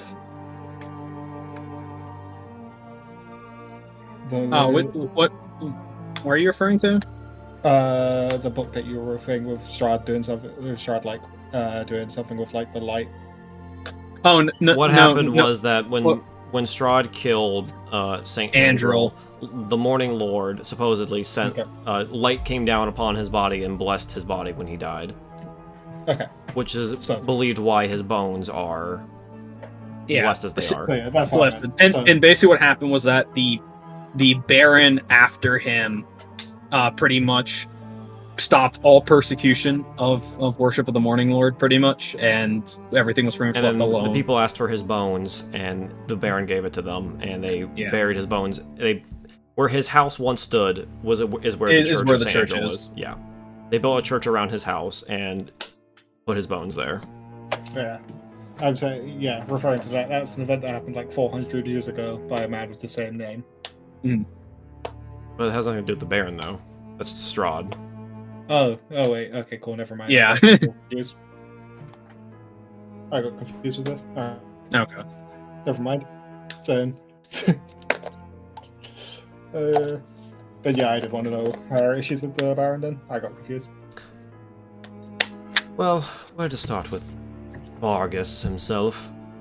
The man's quite cruel. There are rumors about that he is quite, how should I put it, aggressive? It's believed that he beats his wife when no one's looking. Though those are just rumors, no one has quite seen it. Though I believe he does not beat his wife. I believe he kidnaps any criminals, she says she does with little air quotes, putting her soup to the side for a moment. He takes criminals, or at least those that he believes to be criminals, and takes them to somewhere within his own home. And it's there that he takes out his aggression, let's say. So, would you happen to know what happened to that one, that shoemaker that went missing then? Would you assume that they're probably inside his basement then? Udo Lukovic, that poor boy. I believe that, yes, he was the local shoemaker. I believe he was taken by the Baron to be purged of dissent after showing a streak of rebellious free thoughts in the recent festival. I have not seen him since, and you might have met his mother. She's in the church often. She is quite overcome with despair.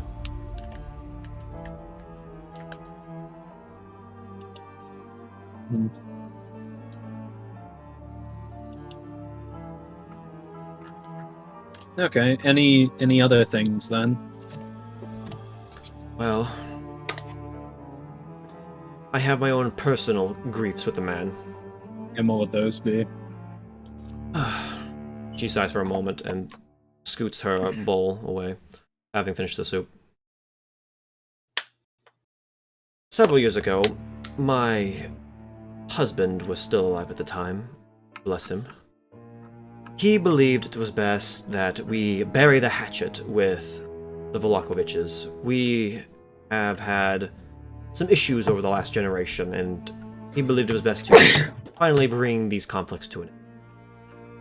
He believes that it would be best to betroth our daughter Stella to their son Victor.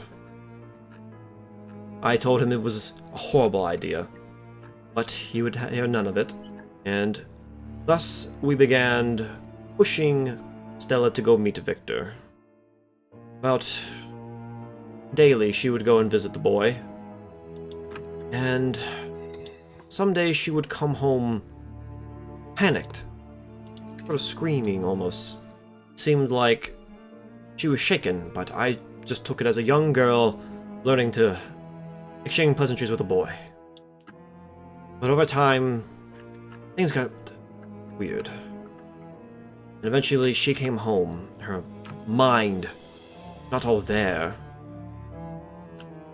I believe that that Victor Vlachovic has done something to my poor Stella. She seems to be destroyed mentally. I don't know how or why. But that young boy did something, and I believe the Baron sanctioned it too. And that whole family is corrupted to the roots. All of them are nothing but cruel, foul people. And we need to be rid of them.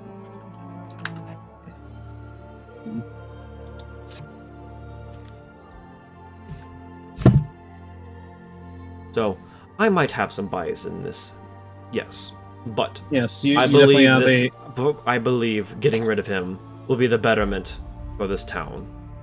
You definitely have a familial grudge. Well, another thing I was like, just at least in meta with what was said like earlier is what's it called? Was she meaning by like having peace? There was already feuds beforehand. Yeah, like, they said even that over the last generation there has been some conflict between the two families. So you said earlier there was conflict between the two, and what was that? What caused that? It goes back to about my grandfather. He had some misdealings with the Baron's family. They have held power for many years. You might have read a book or two detailing the Vlachoviches' rule. They've ruled over this town for centuries now. My grandfather, like me, believed it was time for a new family to possibly join the ruling of this town. He believed that an open election should be held, allowing the people of Vallaki to elect who they wish to have their next Baron be. But the Baron Vakulich at that time, she would hear none of it. She immediately stripped down any power that he had, We used to hold several bits of land within here in Valaki, and now we are stripped down to nothing but the house that we now sit in. Is that why this house is in disrepair? Indeed. Our funds have been dwindling over the last decade or so. I'm holding this family together as best I can. Soon it will come time for me to begin selling my own clothing, but I'm trying my best.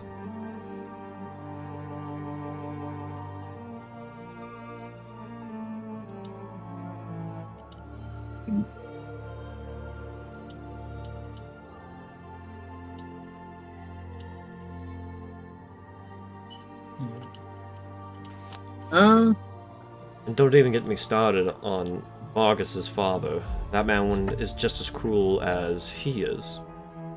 What is his father still around then? No, thankfully Valgon passed many years ago.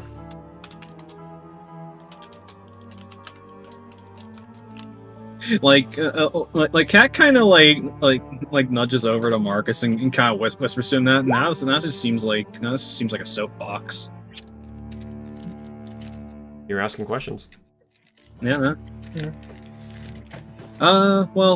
Come to think about it, at this point, the soup has been taken away, and now we move on to the main course, which is sausages, potatoes, and sauerkraut.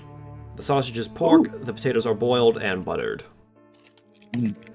Nice Okay, and simple. Well, let's talk about how about last night? What was happening there? Or here, at least.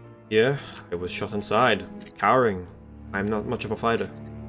I can't do much in the way of physical combat. Has anything like that happened? Were you not aware of what was happening in the town center? Oh, I was quite aware of what was happening, but what am I to do?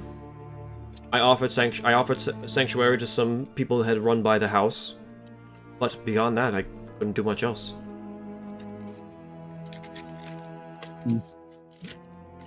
Has anything happened like that here before? Like what happened last night? Oh, no. I've never seen anything like happened last night. Ow, creatures. I've never seen those before in my life.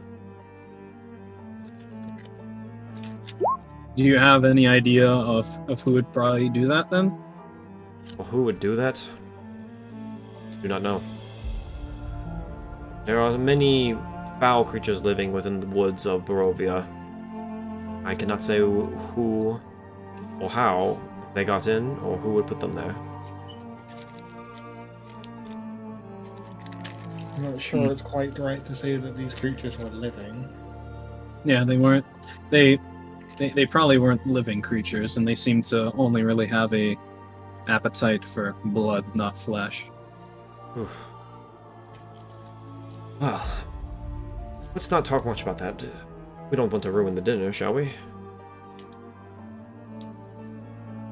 But I believe that what happened last night, had you not been there, I feel like our town would have been ravaged by those foul creatures. And I thank you for that greatly.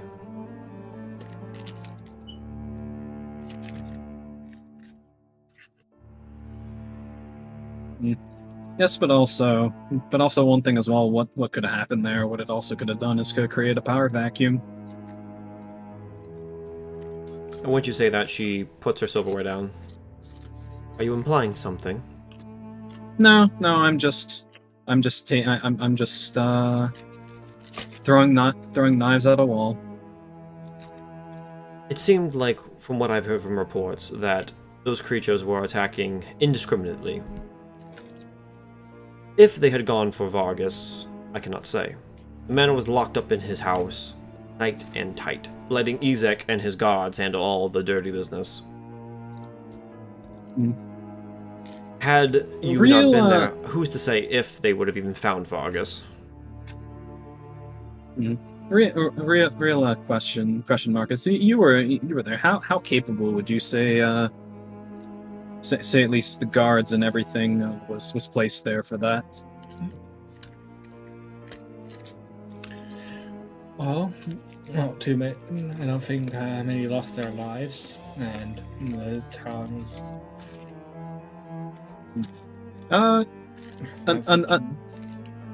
Another thing as well. How do you feel about some of the other more notable people here, such as like Lucian or some of the other people that run some other places? Who was Lucian? Father Lucian is a kind man. He's a good soul. He's very rare here in Vallaki, but it's good to have a man like him around. Was Lucian the one? He's the priest. I actually wanted to roll insight on that because I want to see like her expressions on that to see if she's lying or not about his, or like her opinion on him or not. Damn it! He doesn't seem to be lying. He seems to be pretty honest. I can't judge shit.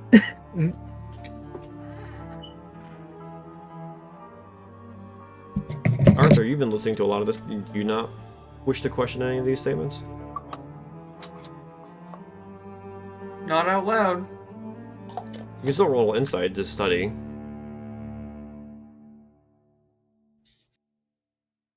You could She's also, lying. if you wanted to, Divine Sense also is not something vocal, if you wish to use that as well.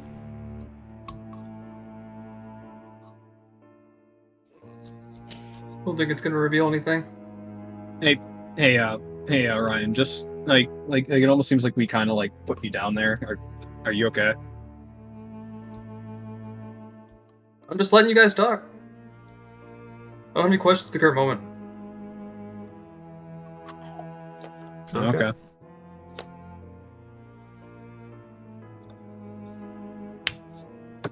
Do y'all want me to cast Divine Sense? I mean, if you want to. I mean, you can like you can do almost whatever you want. It's just that some of the stuff that you were doing was kind of like, you know, not, what's it called? It wasn't good when we're trying to have somewhat diplomacy here, and what we're trying to do is that because spells won't work, we're trying to just, you know, see if we can judge her on with our own, you know, skills and merit and whatnot. If to help put Arthur's mind at ease, when you use your Divine Sense, you don't sense anything within this in the range.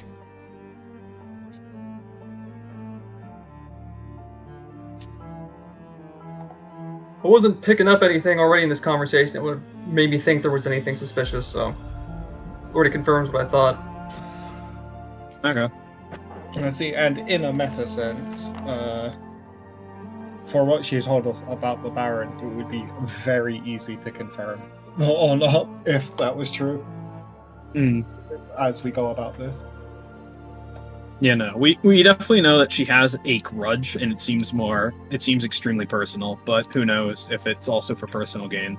I'm gonna say, if we go look at the Baron stuff and we check the basement and there's nothing there, then we're just like, oh, okay. Yeah, no, it like exactly like that right there, or even further, we actually find her daughter and she's just perfectly fine. She just has her kind of locked up somewhere, or she just went missing.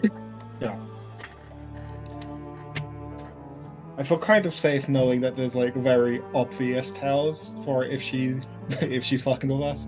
Yeah, no, she is like right now she's telling us her whole story here, and it's best to just play along, and then if we find anything to really like bop her over the head, then we do that. I have a question for you now. That seems like the smart course. What have you found so far while journeying through Barovia? Is there any interesting things that stand out? This place seems cut off from the world. The Morning Lord and Mother Night are nothing more than the gods of Lathander and Seluna. Who are these names you speak of? I don't know Lathander or Sererun.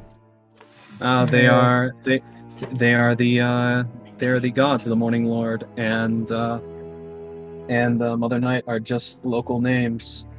Yeah, or at least There's something of parallel. There's something of parallels to where we've come from. I see. Well, what I'm saying here is, of course, this book that I read, and we all took a look through it. It says right here clearly that. Well, she doesn't know the names of Lathander and Slayer, and that's why she's asking. Yeah, She's like, okay. I don't know those names. Who? Yeah, that was more to explain it. Yeah, A explained it perfectly. Okay. I see. So, where are you from? We at least share gods in some way. Yes, but real question: Can you contact said gods? Me? I can't. I mean, can't anyone pray to a god? Anyone can pray, but whether or not anyone will hear you, who's to say? Ooh, I actually did something that I did want to ask about. This town is the one where it's like, ooh, beware of the raven, blah blah blahs, right? No, just the laws of Barovia period was like okay. beware of people of the feather. Okay, The well, that's Law of the Feather have opposed Strahd. They are considered criminals. okay. But we found out about that coming into this town, though, right? We didn't find out. Yes. Yeah. Yeah, no, that's where we got the laws of Barovia and the laws of Valaki. Okay, so I say, okay, well, somewhat unrelated to what's been talked about so far. What do you know about the Keepers of the Feather? Keepers of the Feather? That's a name I haven't heard in quite some time. I believe that they are a underground rebel group against Count Strahd von Zarovich. They oppose the rule for a variety of reasons I'm not quite sure of.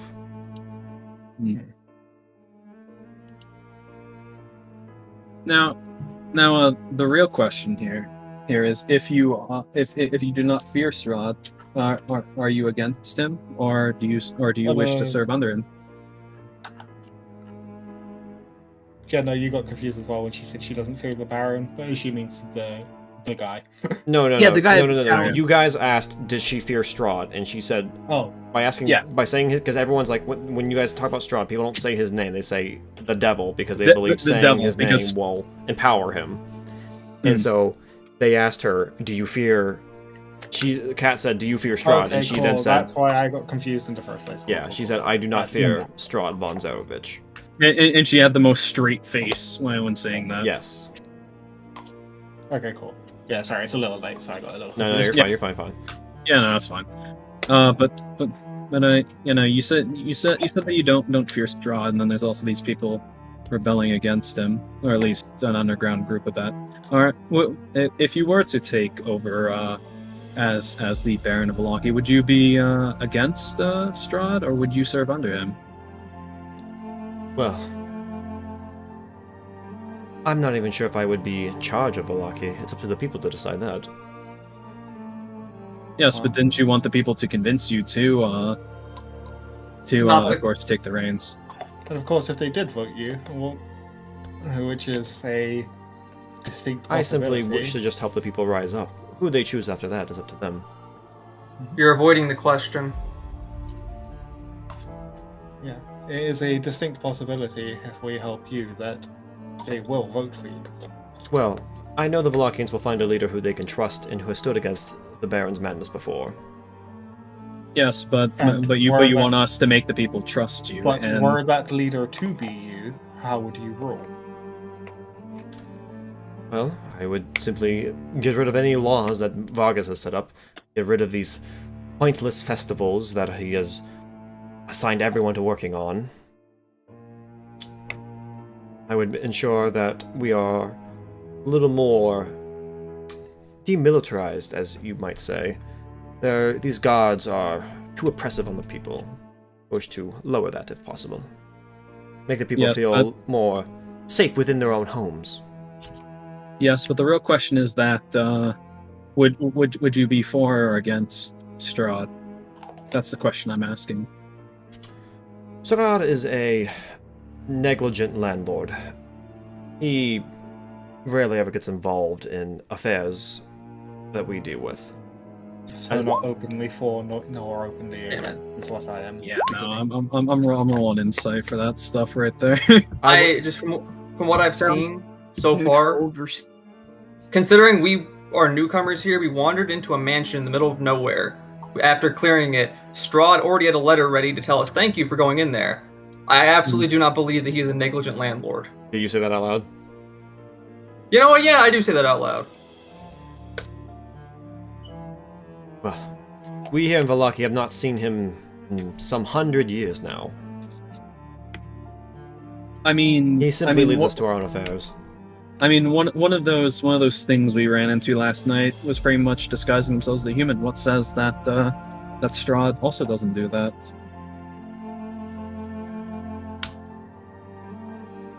Wait, one of them was disguised as a human?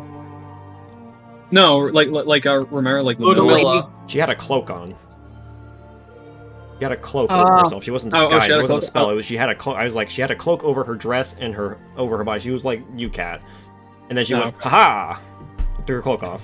Okay, I honestly could not remember because like that happened so fast, and they also had a generic token. So. Yeah, that was just to be like, oh look, she looks like from the back, she looks just like a normal person, and then she takes her cloak off when it came to, oh, I need to stop you guys from doing what you're doing. No, okay. Yeah, she was not physically looking like another person. There was no Okay. spell or whatever implying that. Okay. Sorry if So the sorry if I answer- failed on that. I thought I mentioned like she threw her cloak up and went, haha. My bad. Nah, that was probably such a slight detail, probably because I wasn't paying attention because I wasn't in the room. Right. I was outside. Right. Yeah. Okay, Sorry guys. never Yeah, mind. she just threw her cloak off. She was not disguised as a person. I don't know if that Okay. changes your question or not. Well, actually, I just have to reword it. Well, one of the things that we ran into was just like some of the other ones, but was a whole lot more intelligent and actually, acted like a person and more, or at least some of a disguise per se. Say, what says that Strahd hasn't done that? I mean, like looking at your coinage here, he looks just like a regular person.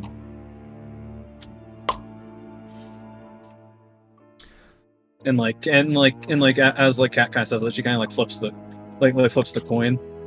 Yeah. Coin and, like, oh yeah. grabs Opposite of the head is the crest of Strahd, which is a raven. Behind it is a castle on a mountain. I posted a few times here before. Yeah. No, she flips the coin and then grabs it. What side did it land on? Heads is 1, tails is 2. Flip it. Roll 1d2. Okay. Shit. Answer your question, Azoth, yes. Oh, Okay, damn, well, there is no. I'll DM him what in the we chat, talked yeah. about. Yeah, I'll There DM we him go. what was talked about. There we go. heads. It's heads.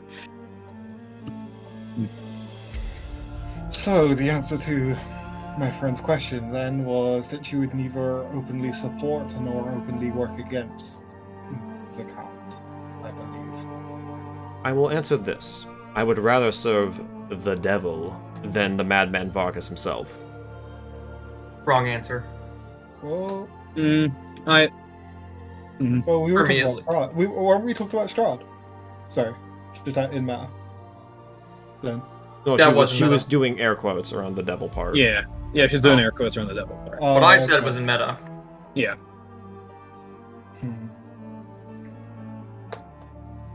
Well, with my suspicions about Strahd, I do not like that. But I'm going Yeah, to keep no, that for next I don't- segment. I don't like that comment as well, because like right now at the point that like Kat assumes from like what was written in her in her book a little bit ago, plus like some other stuff like that. Strahd somewhat might be keeping us here to fuck with us to some degree. After that, she then says, "Are you trying to say that you are enemies of Strahd?" If my suspicions about him prove correct, then I believe he may be the reason I was brought here. Yes. I also might assume he might be partially the reason why that I'm here. The reason why he did it, I don't know.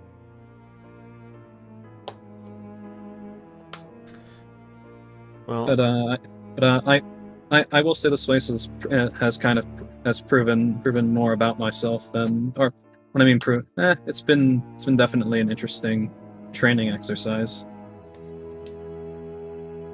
for what things I have to do to come. I have no plans to oppose Strahd if I were to be placed in power. He has not given me any good reason to do so. As I have said, he is negligent. He rarely interacts with us. Well, come to think about it, with him being negligent, there was of course one of the leaders of Barovia who got put down a while back, as far as what I know. So I wouldn't say he's negligent. Yes, but was that Baron? Was he put down by Strahd? I don't know about that. As far as what I know, he was put down for being a bit uppity. I believe that might have been the will of the people that put him down, not Strahd.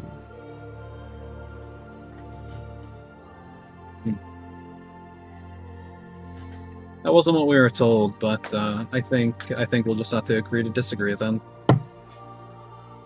I sadly can't refer to who you are talking about with your vague descriptions.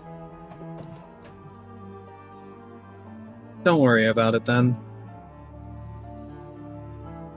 At least for the moment, it doesn't seem like you have anything to worry about from him.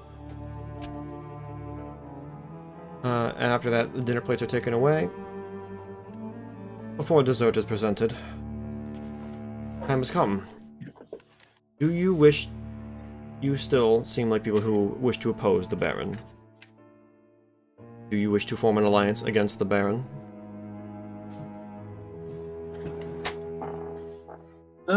Well, another thing as well is what's in it for us? When you say that, she then puts her hands on the table. What is it that you want? Well, that's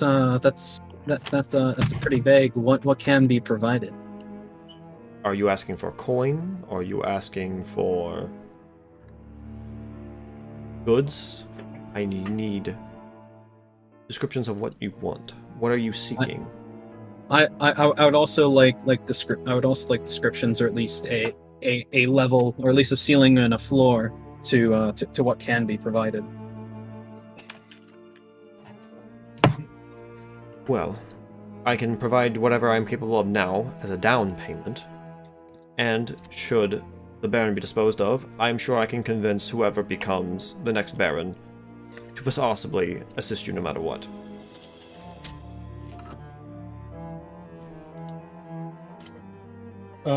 In meta, can we hold off on the decision till Ed's back? Yeah, because he's still away. This is a big decision. But Yeah, also, he out of meta, I can give a reason for delaying. I like the thing with me is honestly, I will because to me, I feel like we either need to play both sides here or try to take out both of them, to be honest, because this conversation had there are a few little like things going on here that makes it very sussy. We don't know why why Strahd hasn't been here in all that time. Yeah. For all we know, we all agree. Festivals work. No, I'm not even saying that. We all know the Baron sucks. Mm-hmm. But we don't know for a fact that there isn't something that he's currently doing that is keeping Strahd away. We also don't know if there's a deal between the Barons, or between what's the last name of the family again? That are the Barons. Yeah, Vlahovic. We don't know if the Vlahoviches and Strahd have a deal where if something happens to them, Strahd comes in and shit gets raw, shit gets bad. Well, it just sounds like if Strahd does show up, she's just gonna bend over backward and kiss his feet. And at the very least, if that happens, it seems like the town will be at least mostly safe. I'm not entirely sure about that, because according to that book, Strahd's very not happy, most likely, about the church existing. Yeah, no, he and then that book very much almost that book could say that like you could maybe infer that the plan to get rid of the bones might have actually came down from Strahd, or someone who's under Strahd, who's like I'm gonna impress my lord so much by getting rid of those holy bones. Fair point. Okay. Well, I do have an in-character reason for delaying the decision as well, if that's possible. So I would say, would it be okay if we delayed this decision until next tomorrow morning, we have some other companions that we'd like to consult on this matter, including one who will likely live here for the foreseeable future. Something that affects her home, I believe she should have some say in. Of course. I see no reason why not. Though, be aware that the Festival of the Blazing Sun is when I plan to make my move. We need to move quickly if we are to make an alliance. Oh. And that is the day after tomorrow, yes? It is 2 days from now. So, one thing... Well, you shall have your answer tomorrow morning. Alright. If you do agree, we will have to get to work immediately.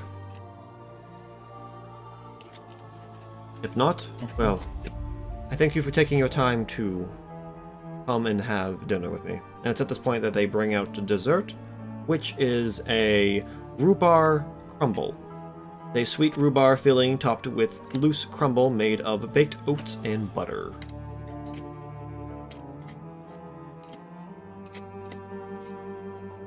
Well, do you have any final questions as we have dessert?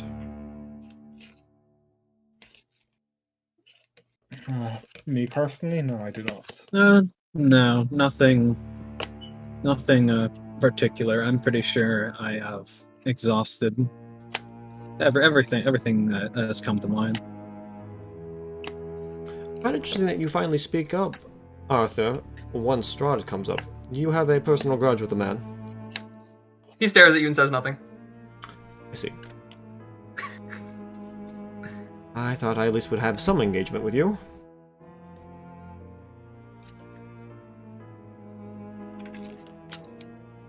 Disappointing. And after, I guess you guys will just eat in silence for a moment, and after that, the plates are cleared, and with that, well, she then stands up. It's been a long night, but I wish you all a good night. And then she rings a bell, and one of the maids comes and opens the door to help lead you out. Thank you for the meal and for sitting down and discussing with us. Of course.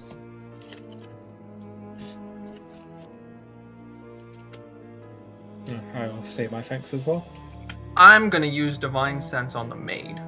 We Barovians take great care in hospitality. So I hope you at least enjoyed your time here.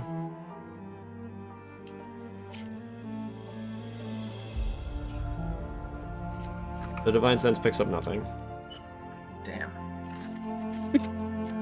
Yeah, I say she was probably within 60 feet anyway the first time. Well, it had to be. It says it doesn't, Yeah, it doesn't go through. yeah, the all door walls. was... Yeah, it doesn't go through walls. There, you guys find yourselves outside once more. Okay. I definitely find her... There... Well, the Baron definitely seems draconian and definitely more of a tyrant, but also she didn't rub me the right way either. Pretty sure she'd be just as bad in different ways. I'm not dead. Whoa! Welcome back.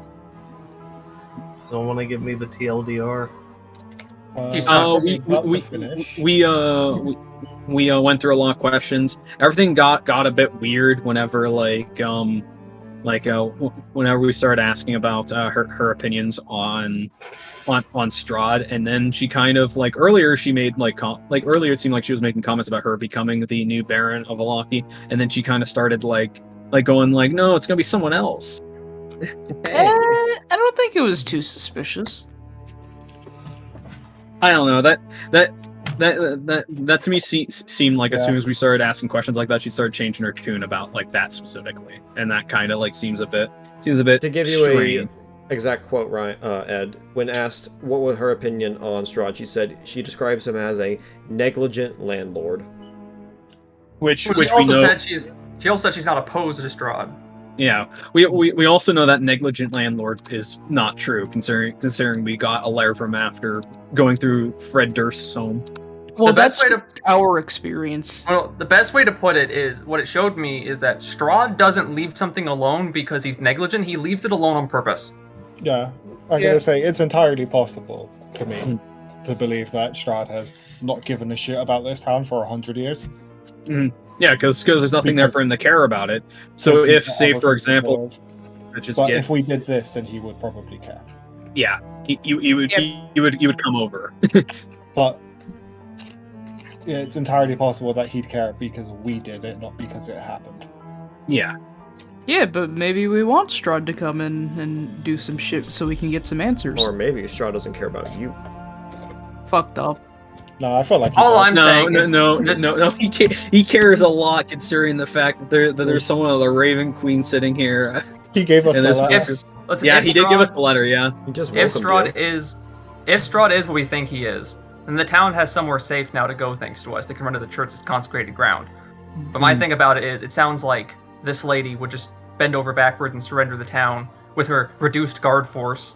That she wants to reduce the town guard down because that's what makes them less oppressive. And it's like, it just sounds like she would surrender the town, and it gets to a point of just everyone's trapped in a church. You know? Yeah. The Baron. Well, no, that's why I was asking specifically about the. That's the reason why I made the comment earlier about it being a what's it called? About the thing of the creatures of the night being in the town square and in the coffin maker shop being possibly a power vacuum that would then turn into a power grab. I think we should just because of anything, if we weren't there, most of the town guard would be dead. Ezek would either be extremely injured or dead, and then also the bones would be gone. I'm not opposed to working with her, but if we do work with her, I think we need to go the extra mile and actually stick around for that election and make sure she doesn't get elected. No. What we have to do is we need to now check on the Baron and see if some of the things that she said are true, right. and that's the extra mile that we need to go and check because we can do that. And like one thing we need to do is because we didn't get to see too much of her house. All we need to do is we need to find a way to inspect her home more. So partially that is to gain her trust. And then if we can, she counterspelled me through a wall twice. I feel like we're not sneaking into her house undetected. Well, that's the thing is that like I don't think she was the one counterspelling. It could have been someone else. She That's probably what I has said. assistants or other. That's people. what I meant when she counterspelled me through a wall. She had servants on the other side of a wall that were still detecting us and counterspelling me. Yeah. Like the royal she as in the household. It could be warding and stuff like that as well. My point is, I feel like there's no way for us to work with her and sneak into her house and check her out. I think we'd blow her cover pretty quick. We're also not the stealth squad exactly. Yeah, you do have two. You do have two. She did give you another lead on the Baron to check out of his son was experimenting on her daughter and caused her mind to break down. You know, he's a big fan. He's a big fan of the mind break tag. Yeah, I'd like to investigate the Baron, and I also do actually want to ask Irina and Vasily their opinions. We can do all of that. I'm just saying if we do end up working with her to overthrow the Baron, we should also make sure she does not gain any power after we do that. Do you guys want? Oh, Ed, did you want to say something?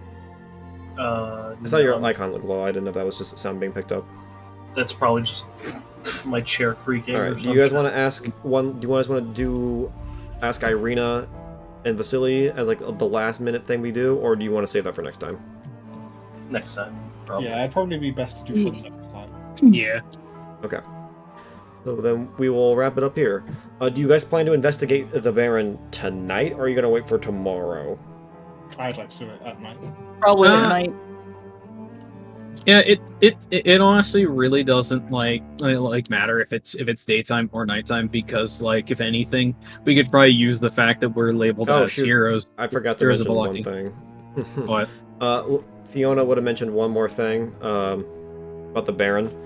Is that purple flashes of light have been emanating from the attic of the Burgomaster's mansion. Signatures of some profane activity, no doubt.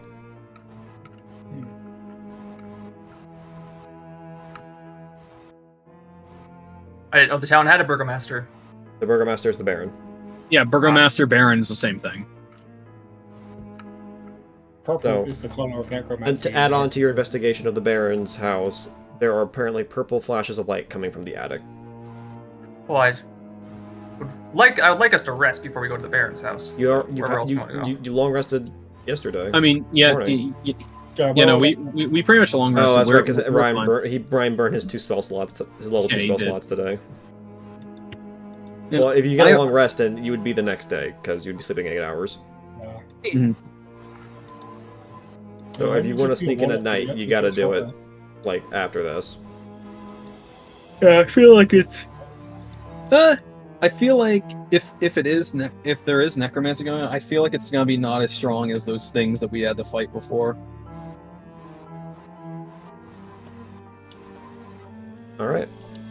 Well, we have a lot to look forward to next session. Ooh. Mm-hmm.